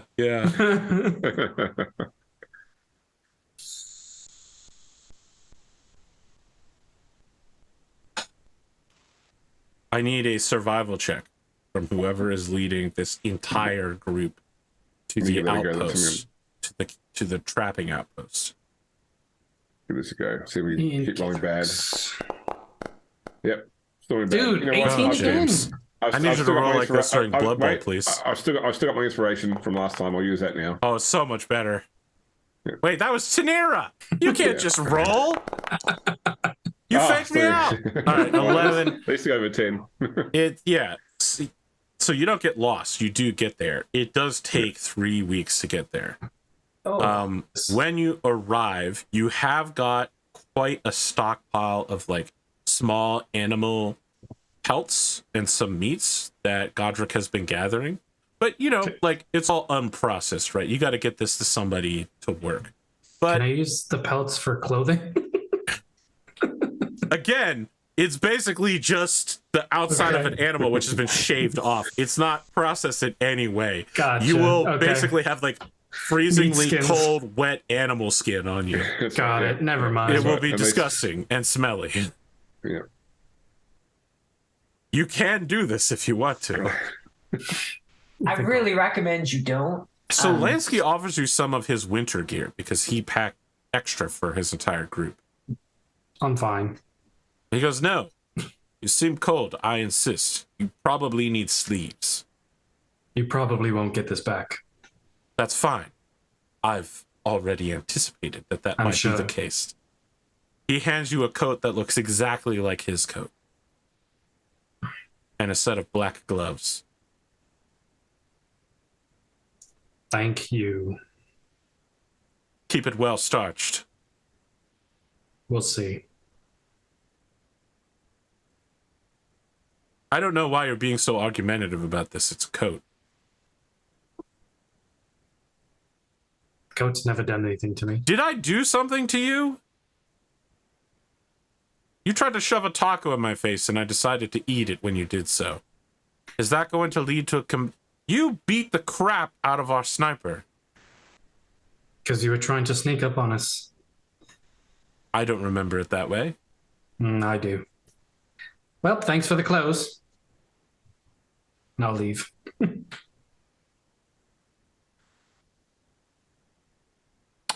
Lansky just stands there for like 20 minutes as a whole caravan of elves goes past him. He's just staring north, completely confused as to what this entire conversation was. Like where he's gone wrong in his life to lead him here. Shut him up for 20 minutes. You make your way to the outside of the unnamed trapping outpost. It looks like you're basically about to double the population here as a result of your groups landing here. Elves begin engaging in robust bargaining. So as you might remember, the elves don't really use money, right? They internally do a lot of trade. And so, the trappers here are like, oh, yes, a group of newcomers who doesn't know what they have. We're about to absolutely destroy these people. And like multi-100-year-old elves are like, all right, poker visor, small notepad. Let's get down to business, son. Kiddo. There, you can hear that people are pushing hard for bargains left and right. So some ancient elf who's like verging on late 300s is just like, oh, you remind me of my grandson. He would never try to rob me like you're trying to do here. What a disappointment. Have you written to your mother any time? It must be tough being up here. Just talking nonstop. This guy is slowly getting more and more exhausted. Listening to this elven grandmother. you get word here, just listening around, that there's some sort of like rumors of uprisings or rebellions in the Empire. The borders, like a few dozen miles away, but like things are not well, and the trappers are coming up here in large numbers earlier than normal just to avoid any situations. There's also rumors of the Imperial Sky Knights preparing for another sortie against dragons, and also an independent draking ship, which is like a special airship made to fight dragons on their own terms, is still looking for crew. Like, hundreds of people have applied, and many have been turned away for not being good enough. There's also a lot of talk, like, about while people are upset with the Empire, people really love the Emperor. Like, evil advisors are making things bad in the Empire, is the word around here. Also, a lot of complaining about people's wives, and that the fishing wasn't so good this year. Well, I can't help with the fishing, but You're gonna help with the wives? What a lead-in. I can offer advice. I was gonna say marital counseling might be big up here. Is that like your college Roll of law? persuasion. She just drops a new Bruno Mars song. Her college of lore paper is going to be about intermarital relationships. Actually, it's like Lucy from Peanuts. That's it's horrifying. the No, doctor that's is so bad. No, I refuse to allow that in this campaign. What are you gonna do? You're gonna get a hold of football out for Godric and then pull it away at the last minute? No, what's the elf's name that's really annoying? Rython? Yeah, Rython. Do it on Rython. There are That's no assuming Lucy's Rython in would this get up and campaign. do something. I mean, listen, he may lay dramatically at any opportunity he can get, but he is coming south with you. He's no slouch. He was part of the warrior team that helped go fight the False Hydra. Hey, you guys think bad of Rython just because he's a philosopher. I don't. They do. No, Yeah, of of course. course. I think Most bad of people him don't like because- philosophers. I think bad of him because didn't Dr. Lansky say that he had a dragon name? Yes, he does. Rython is a dragon name, not an elf name. More reason not to Well, trust we him. have some time. I'd like to actually talk to Rython again. Okay. This time you see Rython has negotiated. He's got like a Ushanka hat and like, when I say bear mittens, I mean literally bear claws that have been turned into mittens, like with claws on them. And he's like doing a snowball fight with other elves. Oh, Rython, you're looking quite sharp. Ah, daughter fitting. of the Canid Star. Thank you. I myself believe that I am doing well. Yes. I've been meaning to ask you something, but there's been all this looking after our people and this long march to the trading post. Now that we have some time, I probably should ask you what did happen to my mother. I believe you did ask me before, and I told you. Yes, but the false Hydra was influencing us. That's true, And this- but also what I told you was still true. Yes. Your mother And my was father taken is not my away father? by... No, your father's definitely... That was the false Hydra, just to be really clear. Okay, Your thank father you. absolutely is your father. Good. Yes. I mean, Yes. I was there the day of your birth, you know. You may not look very much like... Don't worry about it. It's your dad. He is your father. Okay. And look, let me be clear. Yes. Just in case he wasn't the one who birthed you, he did raise you. All right? That has to count for yes, something. I have no Yeah, of course. plans. But which yeah. direction where did he go off in? Yes, Where the did he dragons go? flew south, but I have to be honest, that's meaningless because we're also traveling south and you can go pretty much anywhere from up here. Yes. All right. You don't have any tracking magic or some sort of divination of any kind? Not that I have been able to unlock as of yet. Mostly it's learning knowledge and some abilities in battle, of course, Well, because I wish to assist my friends. the great news is that if and when we get into the Empire, should that be our course, you may be able to go to a temple or some sort of wizard enclave and negotiate for services in order to cast a spell. Locate your mother. It sounds like a wise idea. Such good counseling. I am literally the leader of our people. Yes, I know. I know it's hard to remember. No, I know. I do remember, but it should be appreciative.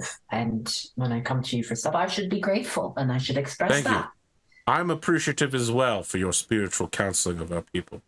I believe you have not led us astray, although you have literally led us astray.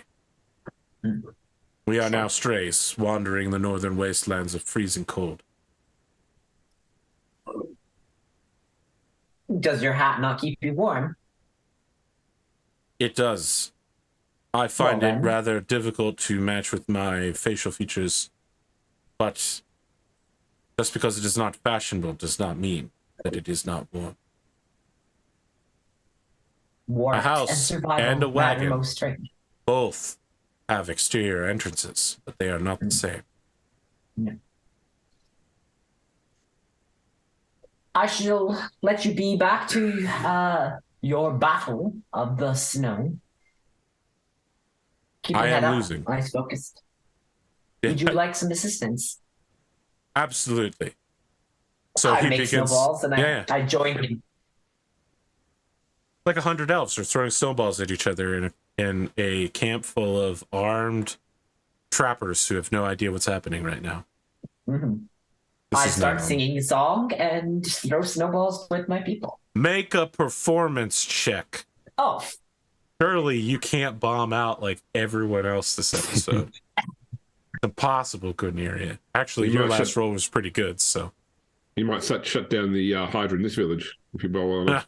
oh, Yeah, 15, not 15. bad. Yeah, yep. Okay. pretty good. Yeah, there we go. It helps liven the Yeah. people's spirits up.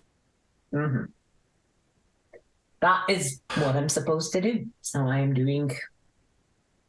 hopefully doing right by my people. Hopefully. All right. As you spend more time here, you learn that seasonally the name of this camp changes with the first person to arrive here names it. It is currently named Camp Skunk Fungus. I like it. It's catchy. Easy to remember. You have interesting taste, James. What would you like to do now that you're here? Process these It should be first. noted that it's no longer as cold. You've traveled far enough south that you're no longer in danger of freezing to death every day. Hooray. Good to know. Still want to process those first. Do you want to sell the furs to the people here? Why not sell and trade for some clothing? Or use it for clothing. So you sit down with a trader who's just like, so you're going to stay here all spring while we work on these clothes for you. No. All right, let me tell you something. I think that your group has got some pretty good goods here. I can trade you for clothes that are made of last season's pelts. We got the goodest good here. You have pretty average goods here. Fine, I'll trade you for some clothes. Make a persuasion check. If you get good enough on this persuasion check, maybe you do have the goodest goods. Maybe I do have the goodest goods. Hey, It's not the worst goods, Imagine that. Imagine someone rolling well tonight. especially on a non-important check. He gets you 3 different sets of clothes. One is like your leather trappers straight out of some sort of Canadian 1700s documentary, complete with, like, you know, the cap that has the animal tail coming off of it. Another just straight up looks like you're out of a Russian historical documentary piece. It includes a very masculine skirt, like a animal kilt. Gotcha. Kilt?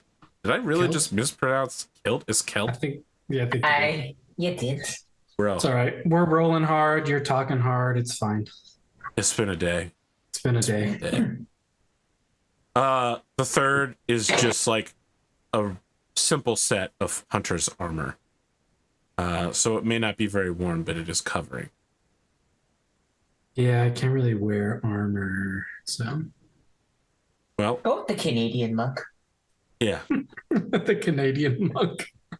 I'm trying to remember what that Netflix show is that had Khal Drogo in it. Remember they're all blind? No, what? You mean Oh, I know the show you mean, and I Game can't of remember the Thrones? name. Netflix Canada, Jason Momoa. Oh, I Hold know on what a you're sec. talking about. Frontier. Yeah. Yes. Got it.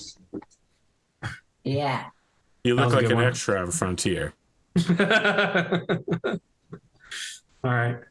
At least until we get to somewhere warmer. It's always south. Yeah. Oh, Now I got desert clothes. I got winter clothes. I got everyday clothes. Angry Trap, how Frontier far West from here President. to the next good settlement? Less than 100 Climate. miles. Okay. That'll get you to the Empire's border, but that's only if you want to continue traveling south. Mhm. You could move laterally east and west, follow the Empire's borders until you're past the Empire. How much longer is Where that could gonna we take? go to do some research to find out where we might find other portals or the like to try and shorten our journey? Obviously, mean- this trapping village is not going to be the place, but Yeah, I think that, again, if you're looking for that specifically, any town in the Empire that has like any sort of bardic college or wizard tower or something like that, a temple. Mhm. To get that many people through, it's gonna be pricey. I don't think you guys were charged that much to pass through Orishban. I mean, it'll certainly cost you money, but you guys have thousands of coin, right? I don't. yes, I do. I heard several yeses in there, so All right. Oh, certainly Yeah, hundreds and hundreds of coin and Yeah. some gems. I mean, just to be clear, Rython's plan is to basically claim, like political asylum to travel through the Empire as a migratory group. Okay. Yes, I like that. But now we just have to avoid any of these civil strikes that have erupted. Yeah, weird about that. One thing you do note is that while this place is kind of a bargaining, now that you mention it, coins are going sparingly. Plenty of people have gold coins up here, but no one is willing to trade them because they're afraid that if they don't have them, they might be forced to use Imperial script. Mm-hmm.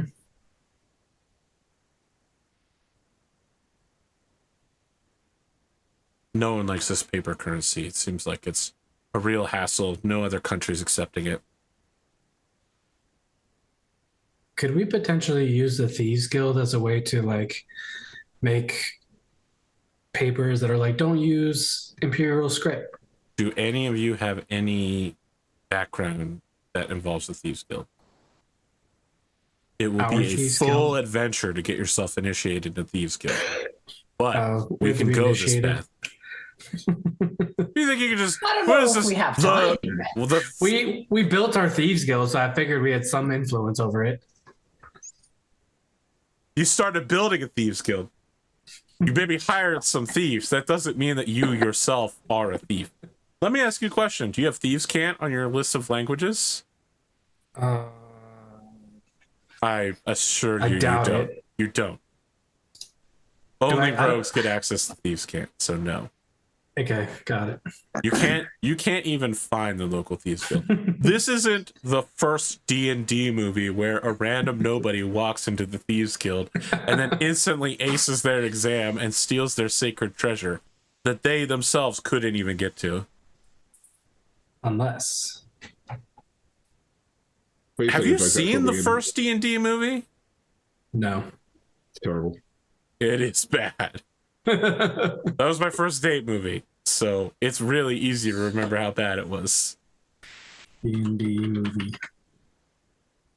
Oh, there are 4 of them now, friend. You got to be real specific about that one. There are. Which one is my, it? my first date movie was Terminator 2. Wow. 1985? Is that what it is? Not the 1985 one. No, No. that's before I was born. my friend. 2000. 2000. About the 2000. Yeah, Jeremy Irons, the guy who played Jimmy Olsen in the Dean Cain Superman. Can't remember his name is now. We're so I'm far watching that. afield. I'm watching that tonight. Oh boy. Oh, goodness. Oh. So the third D&D movie is a paladin who falls, and his girlfriend is an evil sorcerer who becomes good as a result. It's bad. It's really bad. We'll be back from our break in about 5 minutes for the last part here in Camp Skunk Fungus. Wow, what a name. Well. Looks like we're back. So let me ask you a question, friends. There's a 50-50 chance that I was going to get to steal your portal tonight. Depending on whether or not Virginia was the one that got to the portal. So let me ask. We could, if you wanted to, do a long adventure crawl, hundreds of miles, across the southern Canadian wilderness to the Empire's border. Or we can just do a cut to you in a library in the border town while Rython and his elves are making their own arrangements to move forward. That one. There's definitely a montage Yeah. of several scenes where, like, we nearly come to blows with the other group because Danira antagonizes somebody, or I was going to say, the Lansky sniper is attacks also somebody. here researching with you. Yep. He's a mastermind rogue, so he's actually really good at research. So, somehow in the last several weeks we become fast friends. How about that? It should be noted they all leveled up They did? I stole Yeah, their XP. completely. Well, you tried to, but they also maybe have milestone. They had a XP negating stone. It's just that Lansky planned for that. Wonderful. So Okay, if we're going to montage, I want to spend time working with, what was her name? Grigani, the little elf girl. Just trying to learn her sign language some more. yes, you require 200 days of study to learn a new language. Day Okay, two. well, You don't. You get nowhere I'm close to working that. on it. It should be noted, by the way, that on the journey, I suppose it's been enough time that the event finally triggers. You may recall a long, over 50 days ago, someone picked up a journal and began studying more about the life of a particular elven dragon ranger. That was Cornelia, just to be clear. You've been going over Locke Blazewing's journal. You finally think you have a good hold on what was going on with him. So the journal, while he's adventuring and alive, is somewhat dry and informative. It's simply just like it's like this year we completed several adventures, and then he lists what they are. But after the adventures are over, they get longer and more verbose. Like someone who's becoming a better writer and more introspective, they get much, much longer after the death of each party member.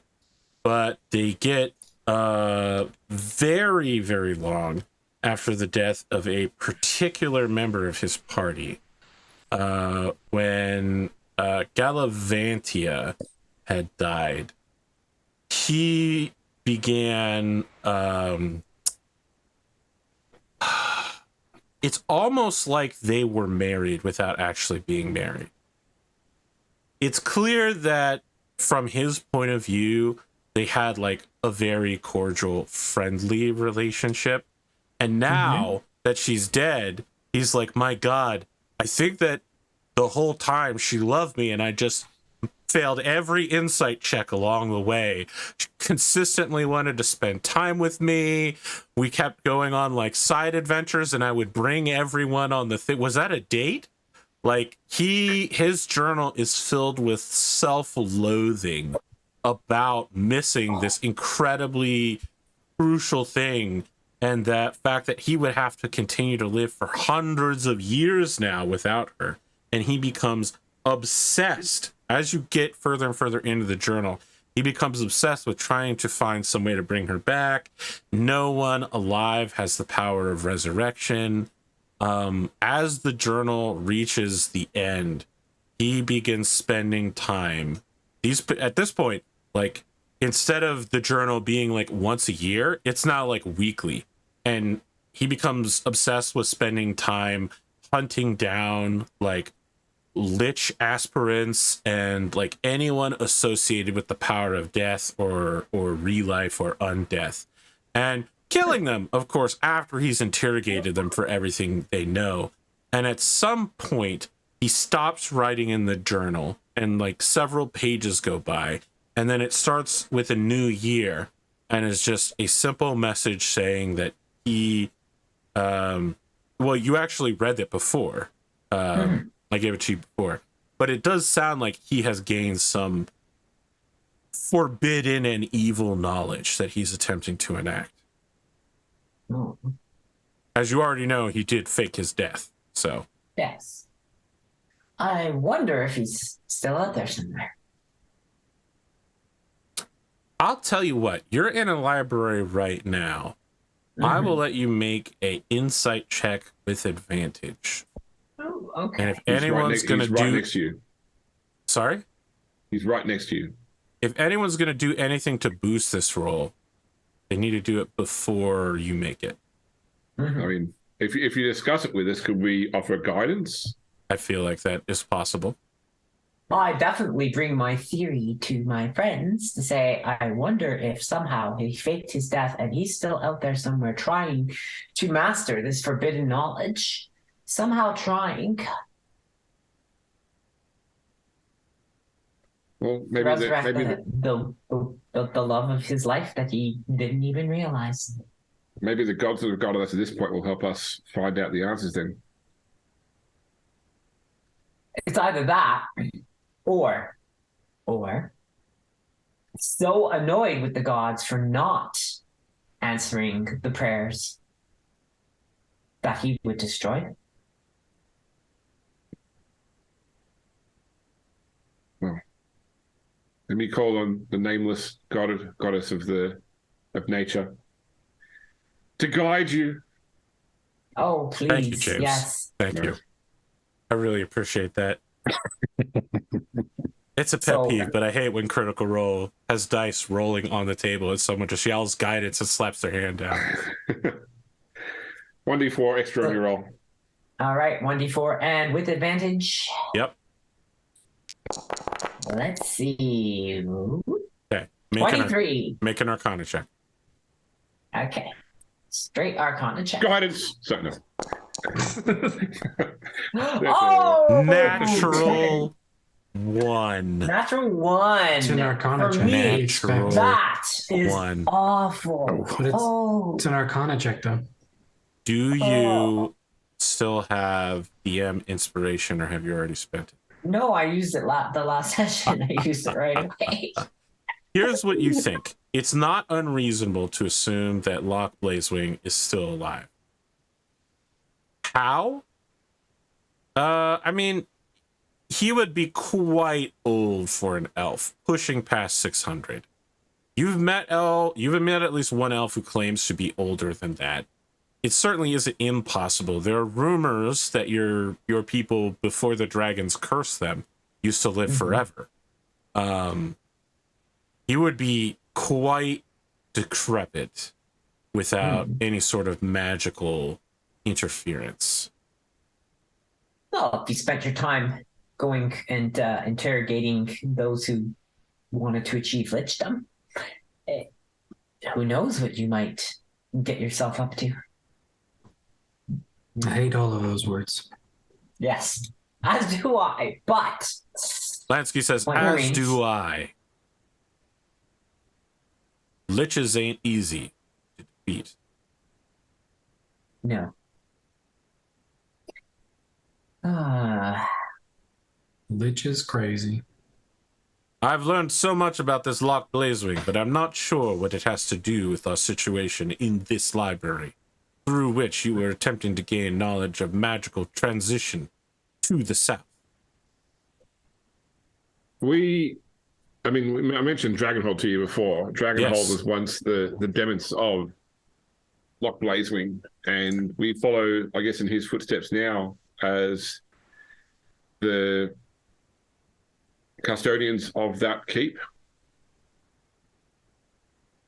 We are trying to prevent a, what do you call it, a dragon deity? What would Unash be considered? Sparky? Is he? Sparky is just like, he's just a really old, powerful dragon.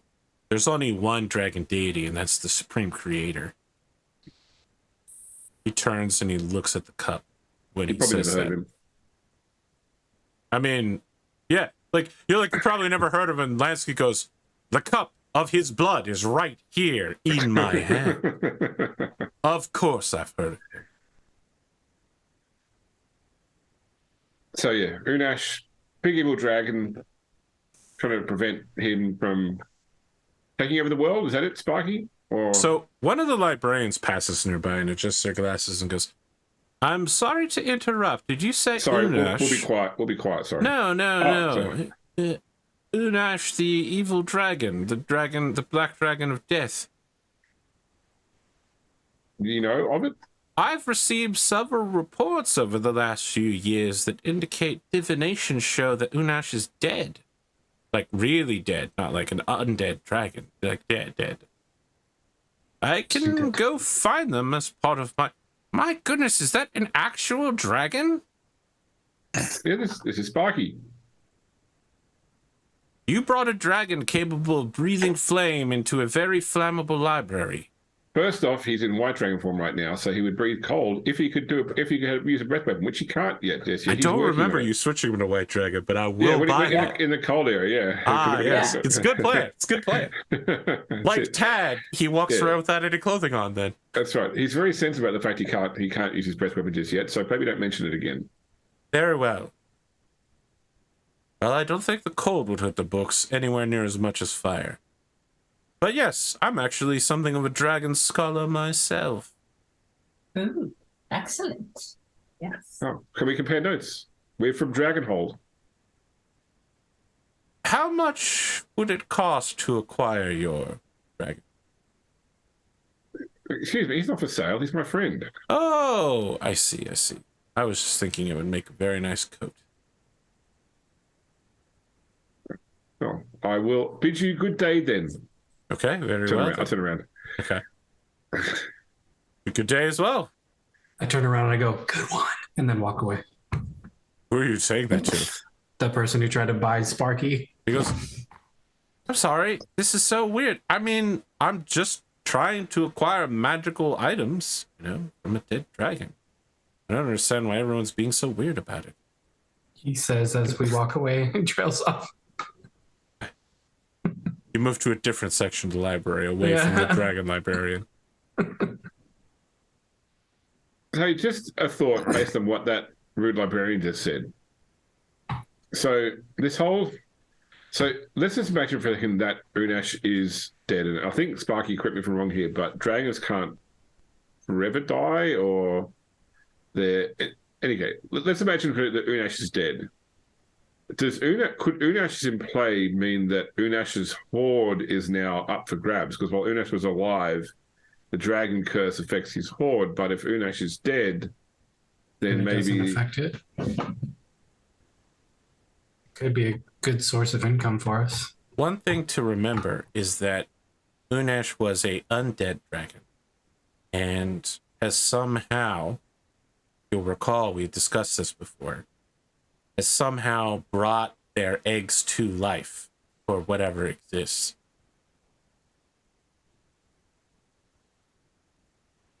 Sorry, I thought that this was implied when you had a discussion with your parents, the druids, and they seemed unusually happy about you killing a dragon and binding its spirit to the land.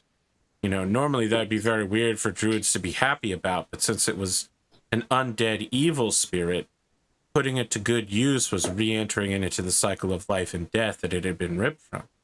Was that not implicit to everyone? No one thought that was weird? Nope. My parents, like, they smoke a lot of different things, and sometimes what comes out of their mouth is not always. Sparky was like, sorry, I guess my understanding of magical dragon nature, I forget how much you don't know. Oh yeah, I don't know a lot. Like, so much. But that's okay. beside the point.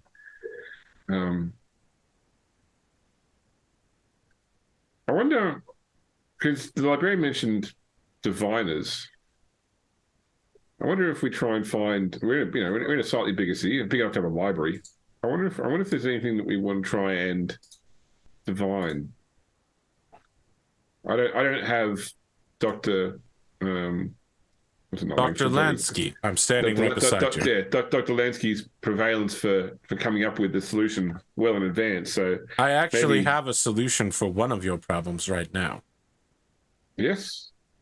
You see, and the camera does a tight focus on his face and begins zooming in. As a mastermind rogue, I am a master. Does it involve a crime heist? It does not involve a crime heist, Okay, unless it is a crime to own a dragon.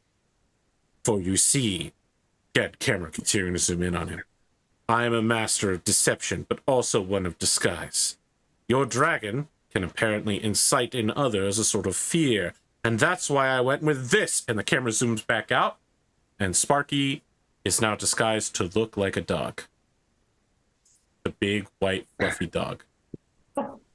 As you can see, during the intermittent camera pan zoom thing, I have put my good disguise skills to the use. As long as you don't adjust this, Sparky will continue to look like a dog for some time. I adjust it. He's essentially just glued a mop to Sparky's forehead. You guys are really negging on his considerable abilities here. He's a rogue. He has expertise in disguise and proficiency in it. It's really high. Okay. And he should be able to unadjust it. I mean, when you adjust it, it looks kind of like a dog whose skin has slid slightly off of its back. But then because you've moved it, it then keeps falling off. And he goes, well, I just said don't touch it, but okay. I'm going. Just Sparky, please hold still again. I'm going to. I'm more impressed by the fact he has expertise in a skill which doesn't exist in 5th ed. Yeah. It's part of the mastermind rogue skill. It's literally their third level ability. Oh my goodness! He just got the skill. Give him a chance to use it. I think it's sorry. Disguise kit. It's a tool proficiency, isn't it? Yes, it's a tool proficiency. I have that. Yes, but he has rogue expertise in it as well. Yes. So even though you're higher level, it. I assure you, this is better. And And on top of that, he has a special ability because he's a mastermind. Unfortunately, I have expertise in perception, so I'm not fooled by the disguise. You are not fooled by the disguise, but everyone else is pretty well fooled by the disguise. I adjust it again. Oh, it's still there. It stays in place. Oh. That's right, I glued it this time. He glued it to your I dragon. anticipated you would do that. Did you ask the dragon? Enough.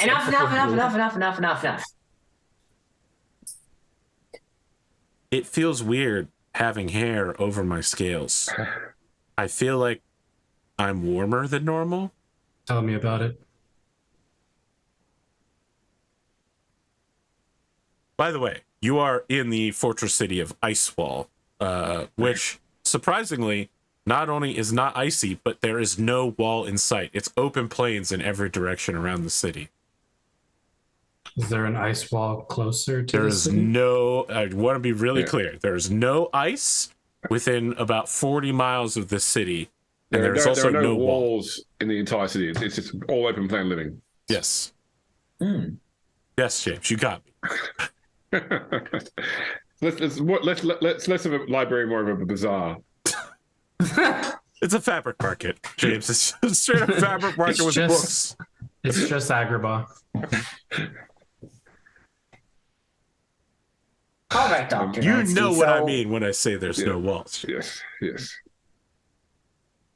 Sorry, you're having a Sparky conversation with has the a doctor. disguise. Sparky has a disguise. Look, I just Wonderful. don't want anyone to accidentally Content. eat your dog dragon. Dragon dog. That would happen. Before we get too distracted, I was talking about the possibility of using divination magic to try and find some of our issues, like, for example, Guneri's missing mother, information about what happened with Unesh. You know, should we go and try and find... Is divination magic, is that divine or arcane? Actually, both. You can Okay. you can divine things using arcane magic, but also directly by using. I noticed that both of you carry holy symbols. Are you both very strong clerics? Define strong. You have lots of levels in the cleric class.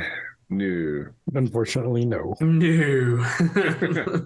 We just like to dabble, dip, The moonlight. so to speak. Yeah, for a level or so. Don't worry, I'll take some more by level 20. I've got it all planned out. Oh my god. You know, I'd say that you probably don't need to plan on becoming level 20. I've got that planned out for you. Yeah. All right. So, montage. For 300 gold pieces, you can get a diviner to cast a woe or wheel spell. I don't know how many times you'd like to cast that in order to gain more information. So I think while we're still close to Guneria's home, we should try and find out if we can about your mother. What do you think? Well, I like this idea because if she was taken by dragons, and ultimately we have to fight dragons, that kind of ties it all together. Because where she is, there be dragons. It'd be dragons. So we'll start with that. We'll start So with... Oh, you right. you guys are having this discussion, and there's just like a kind of impassive-looking cleric who's wearing a very tall hat with a book as the symbol on it, holding a holy symbol, just going, "Sorry, if you need more time to figure out what you'd like augury, I can just wait." We didn't expect it would be so easy to find such services. Augury is not. It's trust me. It's not difficult to become a cleric of the God of Knowledge. He loves having people, but it's a pretty easy spell to get access to.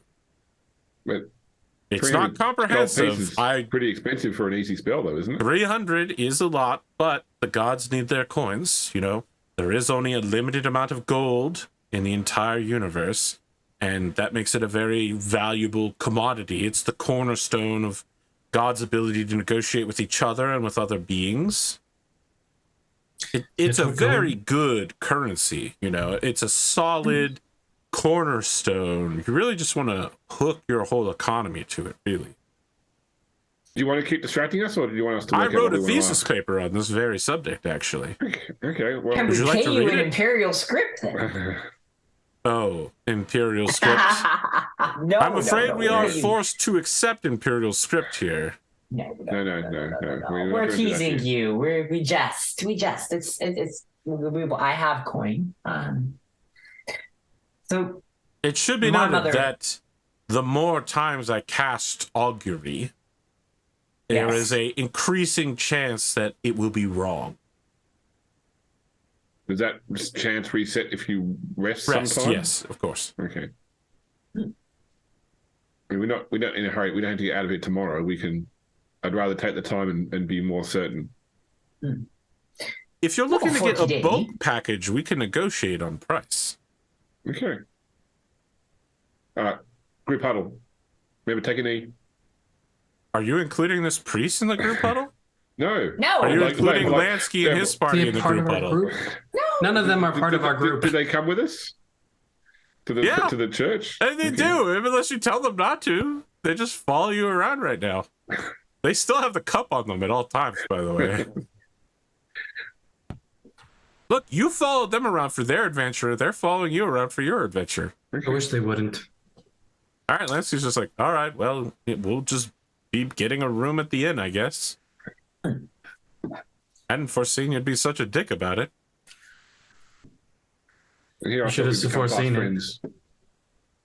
I thought we were friends, but then you told us to leave. He turns profile, taps his cane on the ground, and then leaves with a harumph.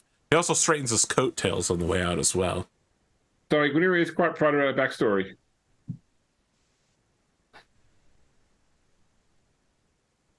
All right. All right, huddle. I need a bath. We'll get to that. Okay, so how I need to locate the direction of my mother, which will lead us to dragons as well. So should be easy to find her. She is, powerful magic. She gives off an aura. She was the blessed of the Keenan Star. And as for progeny, there should be some sort of connection. But what Just else a do we minute. need to know? I'll stick my head up from the huddle. Do we have to ask a question, or how does this work? Is it all based around the wording, or? You will need to ask a question of a specific course of action that will happen in the next 30 minutes. If you're looking to go to some place, should I plan a trip to a particular location? That's a good one, because it gets around the 30-minute rule, right? Because it would be a bad idea for you to travel there, saying you were about to plan a trip, anyway. But like you said, where is X, for example? Would that No, just you tell us wouldn't where- be able to do that. It would be a higher level spell than I could cast. I could go see if we have someone who can cast such a spell. But could it be which way should we go if we want to try and find X? Yes, absolutely. Okay. But Okay. you'd have to say, should I go south to find what I'm looking for? Okay. All right. Back in the huddle again. Okay. So I think hold on. Let me go speak to the senior sister here and see Okay, what we'll she's keep got. huddling in the meantime. Okay. Mhm. All right. So I think that the more nebulous what we're looking for is, the less useful the information we're going to get is. Like asking about Unash or whatever, we're not going to get very broad information because we don't really know what to ask. Trying to find your mother, I think, is something pretty, well, I don't want to say straightforward. I think it's something that is pretty granular.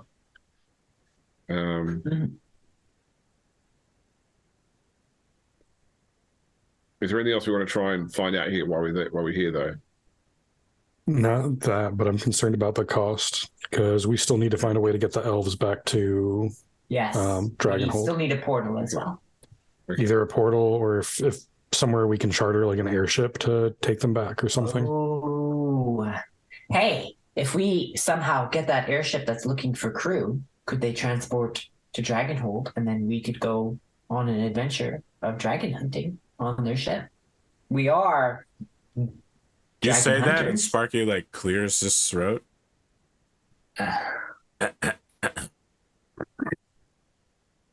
Just offering ideas to get my people home. What But if you I gotta- said we should go elf hunting? That would Are there seem. bad elves that we need to hunt? Because I will hunt bad elves who give us a bad name. Similarly, if there are bad dragons that are causing terror and chaos, should we not put a stop to it? I would say that there are certainly dragons who disbalance the use of magic by attempting to hoard it for themselves. Should they not?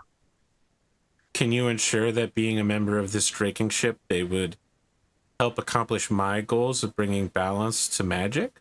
Or will they indiscriminately slaughter all dragons? Probably that one.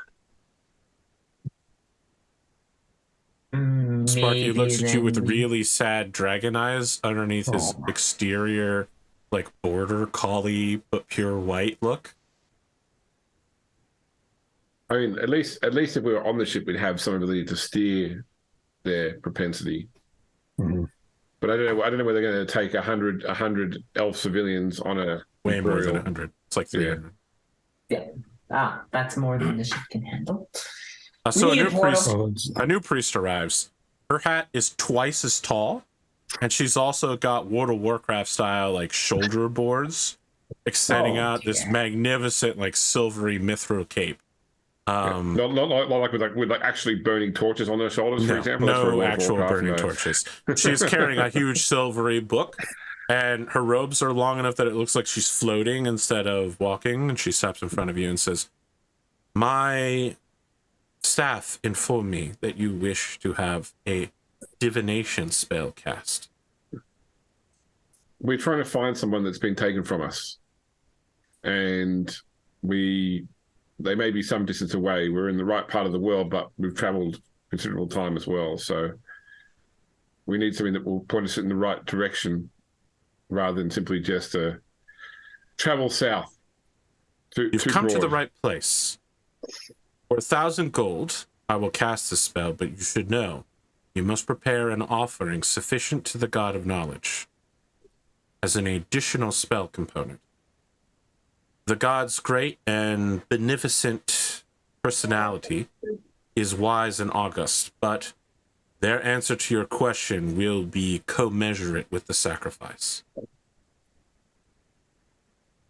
You will ask a question through me. The God of Knowledge will answer concerning a specific goal, event, or activity. They will reply with, usually it's a phrase or an omen, but occasionally it's like a rhyme scheme thing. And if I had a diamond that I would give to this task. How much is this diamond worth? Oh, it is definitely more than 1,000 gold pieces. Absolutely. That would be more than sufficient. The god would be greatly pleased. I would be willing to give that in order to locate my mother. If that is true, I am prepared to cast a spell right now for 1,000 gold. Okay. Well, I could give you an emerald that's worth that, plus the diamond. That's worth it. I'm ready when you are. One moment. Well, friends, do we do this? I think we should. It's on my money. My money, I don't mind. Yes, let's do this. I hand over the gems. She takes the emerald and puts it into a pocket in her robe. She holds up the book in one hand and the diamond in the other, closes her eyes, and when she opens them, they're pure white light, and the diamond disappears. And you hear a voice say, "You have reached the God of Knowledge. What is your question?" I think you're going to voicemail for a second there.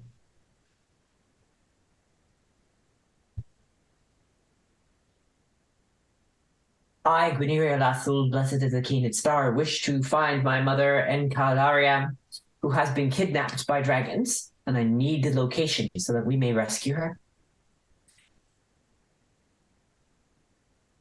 Sheesh, what a great question. Talk amongst yourselves for a minute. Yeah. I think while we're waiting for the answer, Godric pulls everyone back into the group huddle. Okay, so did anyone else pick up on the priest, the other, not this priest that we're on hold with, but the first priest said that the gods trade in currency, and the empire is essentially, or sorry, the gods trade in gold specifically, and see that as like a measure of their power. And the imperial system, whatever, is hoarding actual gold and giving everyone paper money. So the dragon's trying to overthrow the gods? And we still don't know who this dude's mysterious benefactor is that wants the cup of god power. Iffy about that one. I really don't want it to go to a guy Could you we send keep hearing about. competing agents on the same mission and tell each group that the other one is evil? Well, I don't think this other party is evil. I just think that they're inept. But Yes. I'll look around to make sure Dr. Lansky's not nearby. that they are. I mean, so Sparky's told us that the only dragon god is the creator dragon god, and that they created dragons, and the dragons created the mortal races, which presumably then also created our own gods. So I can see how they the could creator be, also made the cup, but or there at least could I be was a- under that impression. The there could creator be didn't make. antagonism. You didn't hear that the creator made the cup. You heard that the cup holds the blood of the supreme creator. Yeah. So there could be a conflict between the dragons and the gods. And the god faction could potentially use the cup to do harm to the dragon faction, or vice versa. I'm not sure. But we don't know who the mysterious benefactor is, and that could be. I think it's what's his face that we keep hearing about. The other dragon. As you're there, the god of knowledge says, "Are you prepared to hear my wisdom?" If it's 42 on the screen. I am. En Lyalra, the celestial warlock, is currently located at the estates of the Archmage of the Empire. This is 12 miles northeast of the capital of the Empire along the Arcane Road. She is being held inside of a cage on the second floor, third room from the easternmost window. On a scale of 1 to 5, 5 being the best and 1 being the worst, how would you rate your service today? 5 for the best. This is amazing. No, you say 1 because then another god calls you back later on to ask why you gave such a low rating. So the priestess, like the fade leaves her eyes, and she says, "Thank you for using our services today. Long live the Emperor." Thank you. Okay. Now can I have a bath? Yes.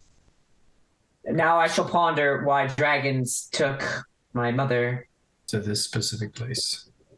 to the states of the high mage northeast of the capital, and why she's Well, in a cage. The That Archmage is is the cool. same one that it was the Archmage's mark that was on the false Hydra as well. Looks like we're gonna have smacks and Archmage. Indeed, that is what we need to do. I think that a flaming sword straight into. So the good news is that the Archmage's name is not in the capital; it's 12 miles from the capital. So Yes. we don't have to try and storm the capital to do this. We can. Yes. Probably where they do all their shady stuff because it's not in the capital. So would the Archmage be in league with the dragons then? Duh.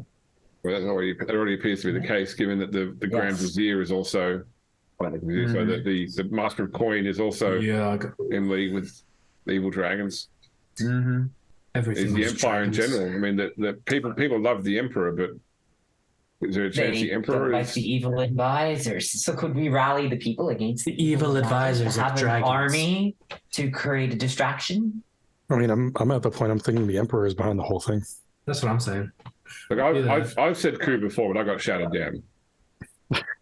I just want to be clear. Are you having this conversation in the middle No, of an we imperial left. temple? No. Okay, left. just We're making in sure. our- bathhouse. We're in the bathhouse in our We at own least go private into Yes. bathhouse. Yes. Listen, Round and I back. literally had Lansky start this episode with a discussion like this in front of you to show what it's like. The last thing I heard was that you were writing down what the priest said, and then began talking about coups against the Empire in a temple dedicated to the Emperor. Sorry. No. No. But I was Tanir like, said we have a bath now. Can we I have a said bath? Yes. Yes, All exactly. right. We great. went to the bathhouse. You're having this discussion outside of the bath. Great. In, All right. in our own private bathhouse. Sure. Yes. Sure. Why not? It's so much better than doing it inside of an imperial temple. Okay, do we know if the Emperor is just a man? Is he just a normal dude? Let's see, what is he? What's his stats? I don't know that any of you are imperial citizens, so I don't know that you'd know the full range of knowledge. But the Empire holds that he gains the divine wisdom of all previous emperors. The one thing you definitely do know is that any non-problematic gods are allowed to be worshipped in the Empire so long as the worshippers promise to pray for the good health and safety of the Emperor and the Empire, right? So they don't care what religion you are as long as you say, and whenever we say we're prayers, long live the Emperor, long live the Empire, right? If you don't do that, banned. Is he human? He is a human. As far as you know. I was going to say, are there effigies to him in the temples at all? Yeah, of course. You've seen statues to him in Orshban. Okay. Here's what I'm piecing together. The Emperor is behind everything. He's hoarding the gold because it's the currency of the gods. Somehow he's trying to get this cup so that he can use the cup in the blood of the Creator to become a god himself, thus outlawing. Then everyone loves him already, so he already has worshippers. So if like somehow the number of worshippers you have relate to the amount of power you have as a god, he's already got a stockpile of gold and people that pray to him. Probably. We already know that dragons can take on human form. Is there any? But do we place any stock in the concept that maybe the Emperor or some of his lackeys may actually be dragons in human form? That's what I just said. Maybe the reason he has the knowledge of all the previous previous emperors is because it's the same dude. He just takes a new human form. Same dragon, dude. What do you think, Sparky? Everybody's a dragon. Well, we could always just divine again, either later today or tomorrow. If you wanted to be 100% certain whether or not that was true or not. I mean, this is really way out there on a limb, but we've seen some crazy stuff. So that's super awkward to walk into a temple of the Emperor and say, "Hey, can we divine whether the Emperor is a dragon?" Yeah, but when you asked the question, the god answered. It didn't seem like she was aware of what you were asking, right? Otherwise, when the spell ended, she would have gone, "Oh, it sounds like you're about to break into the house of the Archmage," right? She's a conduit for that divine power. That's how I think it works anyway. I mean, again, you should have technically been arrested, but what do I know? I'm just a dragon that looks like a dog right now. I'm gonna move the disguise. It's pretty solidly glued in place. Even I was after going to being say, in is Sparky in the hot tub with us? Yeah. Absolutely not.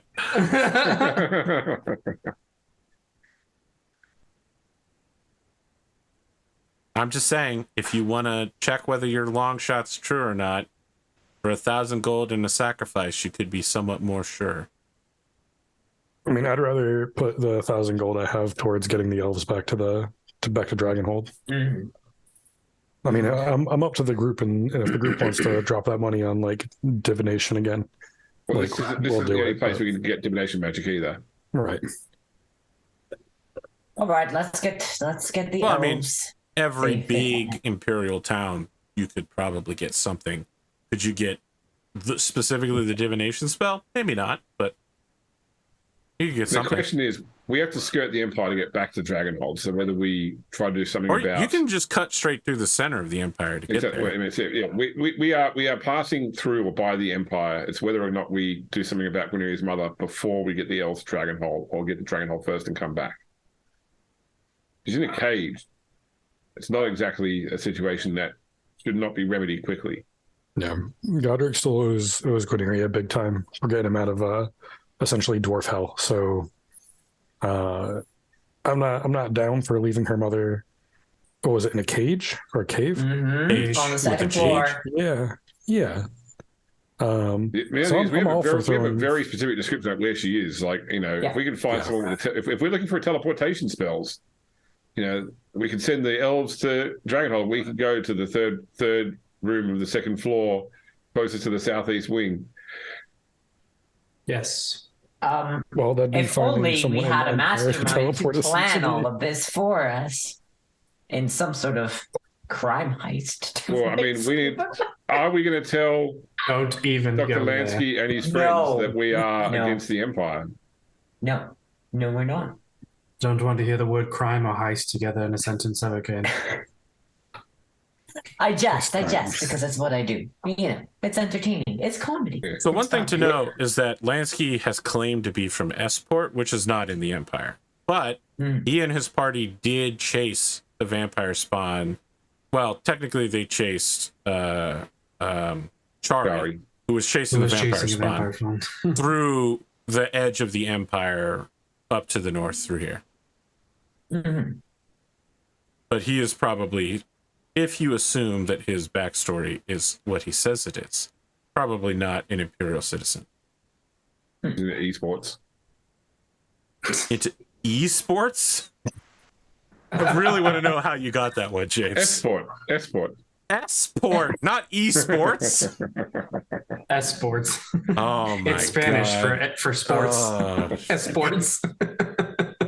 First off, that's a butchering of the Spanish language, and I know you know that, but I do. It's like Esprite. Esprite actually is a word, but it's not Spanish.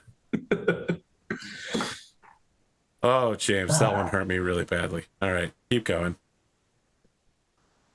Okay, so the next goal should be to get the elves to safety.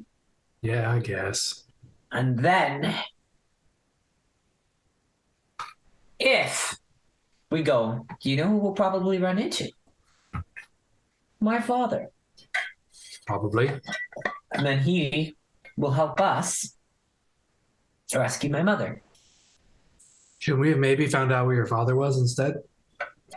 No, because he, in his own way, will come to the same conclusions, and he will be there somehow. Okie dokie. It just is his way. He'll just know. Yes, he's he has The marital bond. he has this uncanny way of just finding the path. So we've found the path, and as we take it, we'll just run into him. I have confidence. Did he chip your mother? But I think that if it's an archmage involved, then he definitely could use our assistance, whether he wants it or not. That's a whole other situation. Should definitely get some materials before we head out there eventually, just to prep. Yes. Yeah. Indeed. So I guess that's our next idea, is to find a way to get the elves home faster. Okay, I got a crazy idea. We give the money to the elves and we say peace. But I'm ultimately, I feel like because it pertains Guineria's mother, I'm gonna leave it up to her. Okay. We have the second adventuring party that seems middlingly competent.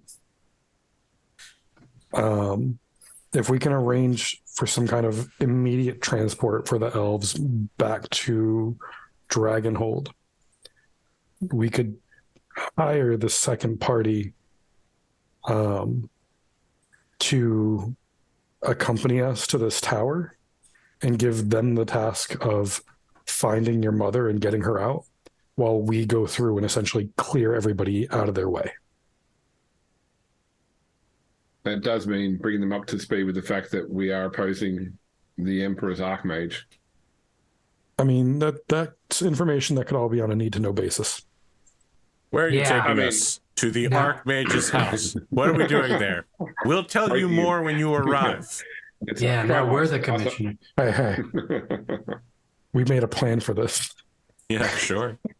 Well, if we have an expert of disguise, could not the expert of disguise look like the Archmage? Man, Rooster Castillo's popping off in chat right now. Oh, Rooster, easy. We're the benefactors me and now. Rooster are on the same wavelength. We're right making now. the plans. It's just the bird people, buzzards and Buzzard and Rooster. I was more inclined to potentially give them money to have them take the elves the rest of the way, look for ways to get them home sooner, and then we can then go and focus on this mission. Yeah, that was my second thought, is if we can't arrange for some kind of transport for the elves, I would rather them give them money to protect the elves on the way there. I mean, they're still excited about Rings of Warmth. I'm sure we could find some magic items to pay them with that would, help them improve their. I'm sure their gym's giving them no magic items at level 4. I mean, hell, their fighter doesn't even have any armor. He runs around shirtless. I can go make him a suit of armor. He had a shirt in the first scene. He just took it off for the huddle and never put it back on. A shirt is not armor. It depends on the shirt. Oh. All the people who make everyone who makes Kevlar suits for VIPs is currently going. Was it a Kevlar? Was it a Kevlar shirt? No, of course not. It wasn't armor.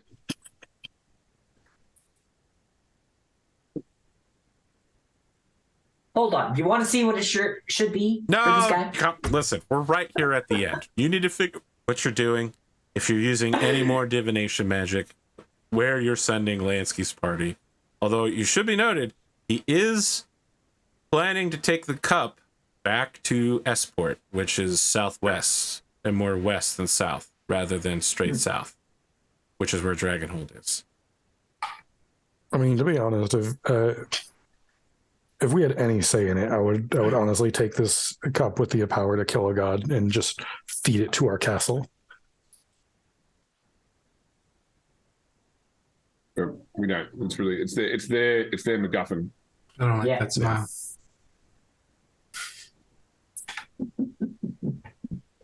I don't like that they're traveling around and giving to somebody we don't know an item that could potentially kill the gods. That being said, I mean, James calling it a MacGuffin, it probably is just that. And I can only imagine AP getting frustrated with us because I'm so focused on it. Do I seem frustrated about this? I'm 100% invested in you guys treating Lansky and his party like dicks. Just absolutely being brutal towards them. We should plan a heist of some kind to relieve him of his artifact. Wait. I think a crime heist? I think No, not a crime heist. It's not a crime. We give them a decent amount of money. Something that's worth their while. You know, they can skill up. They can get more gear. All they need to do is go a bit off the track to get the elves home. Depends on what the other person was paying them. Maybe we could pay them double and get it, or we could steal it. I think it's his backstory. He needs to know more about his past, and that's worth more than money to him. But potentially, money will let him delay getting back to his benefactor in order to help our elves. Well, while we're at we should have asked at the temple. We should have asked, do you have any access to portal stats? We didn't ask him that.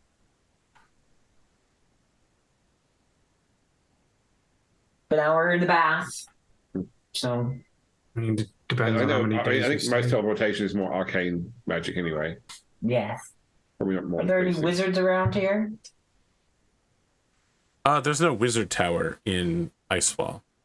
But we go to another town. It's not that there is. I mean, just because there isn't a tower doesn't mean there aren't wizards. You just need to spend some time or a check to look for some. Is there somewhere that has like airships? In Icewall? There's an airship port, but there's no airships currently in there. And port is, I mean, it's just a giant open expanse of perfectly flat land. Mm-hmm. It's not like the incredibly dramatic top of a mountain sliced off to make a dropship landing area like the dwarves did back in Mechanicsburg. So it's not cool. Okay. Oh, I'm sorry that this flat expanse of 48th parallel can't be as cool as Dwarfland. No, not everything can be. No, that's okay. At this point, if there's no wizard's tower, I don't think there's going to be any wizard powerful enough hanging around here that wants to be known as such that would be able to create a massive portal to get 300 elves across the empire. You guys gave a sending stone to Rython, correct? Yes. Yeah. Yes. All right. Who has the other end? Gwyneria does. Okay. You get a sending spell. You identify the sender as Rython. He says, daughter of the... Oh, I better write this down. Hold on. You keep talking while I love the idea he's going to run out every time he uses all the appellations and then never gets the message because he runs out of words. I could see that. Yeah. He Make 23 the words of grass, appellations. Then it's I need, and then there's nothing. Wait till tomorrow.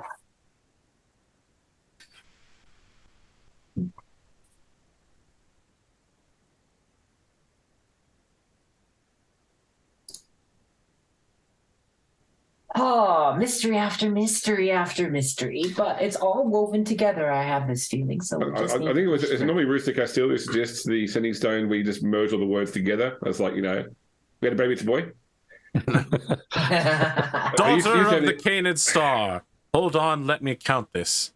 An Imperial representative has met with me in my leadership capacity and agreed to... Brilliant. Where are they? I'm getting out of the bath. I'm going to see them. I feel like that is a great place to end this particular episode. Yes. So do I. So I got to say that so in Australia, with phone booths when they were still around, there was a number you could call to request that the other party pays the cost of the call, like a reverse charge thing. Collect call. Collect calls. Yeah. So you'd ring this number, and an operator would ask you who you want to call, and they would then call the other number, and the operator would ask the other party, do they accept the charges? But the other party could still hear you, so you could quickly just shout out, like before the operator cut you off. Like if it was just like, I'm on the way home now, before the person had a chance to accept or decline, just yell out in the background and hang up. Yeah, there was a commercial back in the 90s. I think it was like AT&T or something. We had a baby, it's a boy. Yep. Yeah. Who's calling? Bob. Had a baby, eats a boy. And then the dad just hangs up and he said, Mom's like, who is that? It's Bob. He had a baby. It's a boy. Well, Oh, we my now gosh. have several explanations for what's going on, and one of them is a incredible web of the Emperor is attempting to murder the gods using the cup, and is also maybe a dragon or is fighting dragons, is aligned with dragons. Is the Emperor even involved, or is there an evil council? Boy, there's so much happening, and you could simply pay to cast a divination spell and ask. You've just chosen not to. I want to fight the high school, council. The high school count? You mean the student council from anime? Yeah, student council president. Have you seen that Pro ZD skit on student councils in anime? No. Oh, I'll get it for you. Hold on a All second. right, perfect. Let's do some outros though for anybody that's got one. Okay, sure. What are you working on? Last week I did the video about chainmail and how quick it is to get on and off. I think that was pretty cool. So if you haven't seen that, it makes for some interesting points that totally throw most role-playing game rules on their head. It's the one item that doesn't have any buckles or anything that you need to fuss with. You can just put it on. You can just take it off. If you want to watch a lot of Lauren taking a chain shirt off and putting it on to demonstrate how easy it is, that would be the video. Yes. It's only 7 minutes. I mean, Check out Blood Bowl where you can watch Arthur visibly age.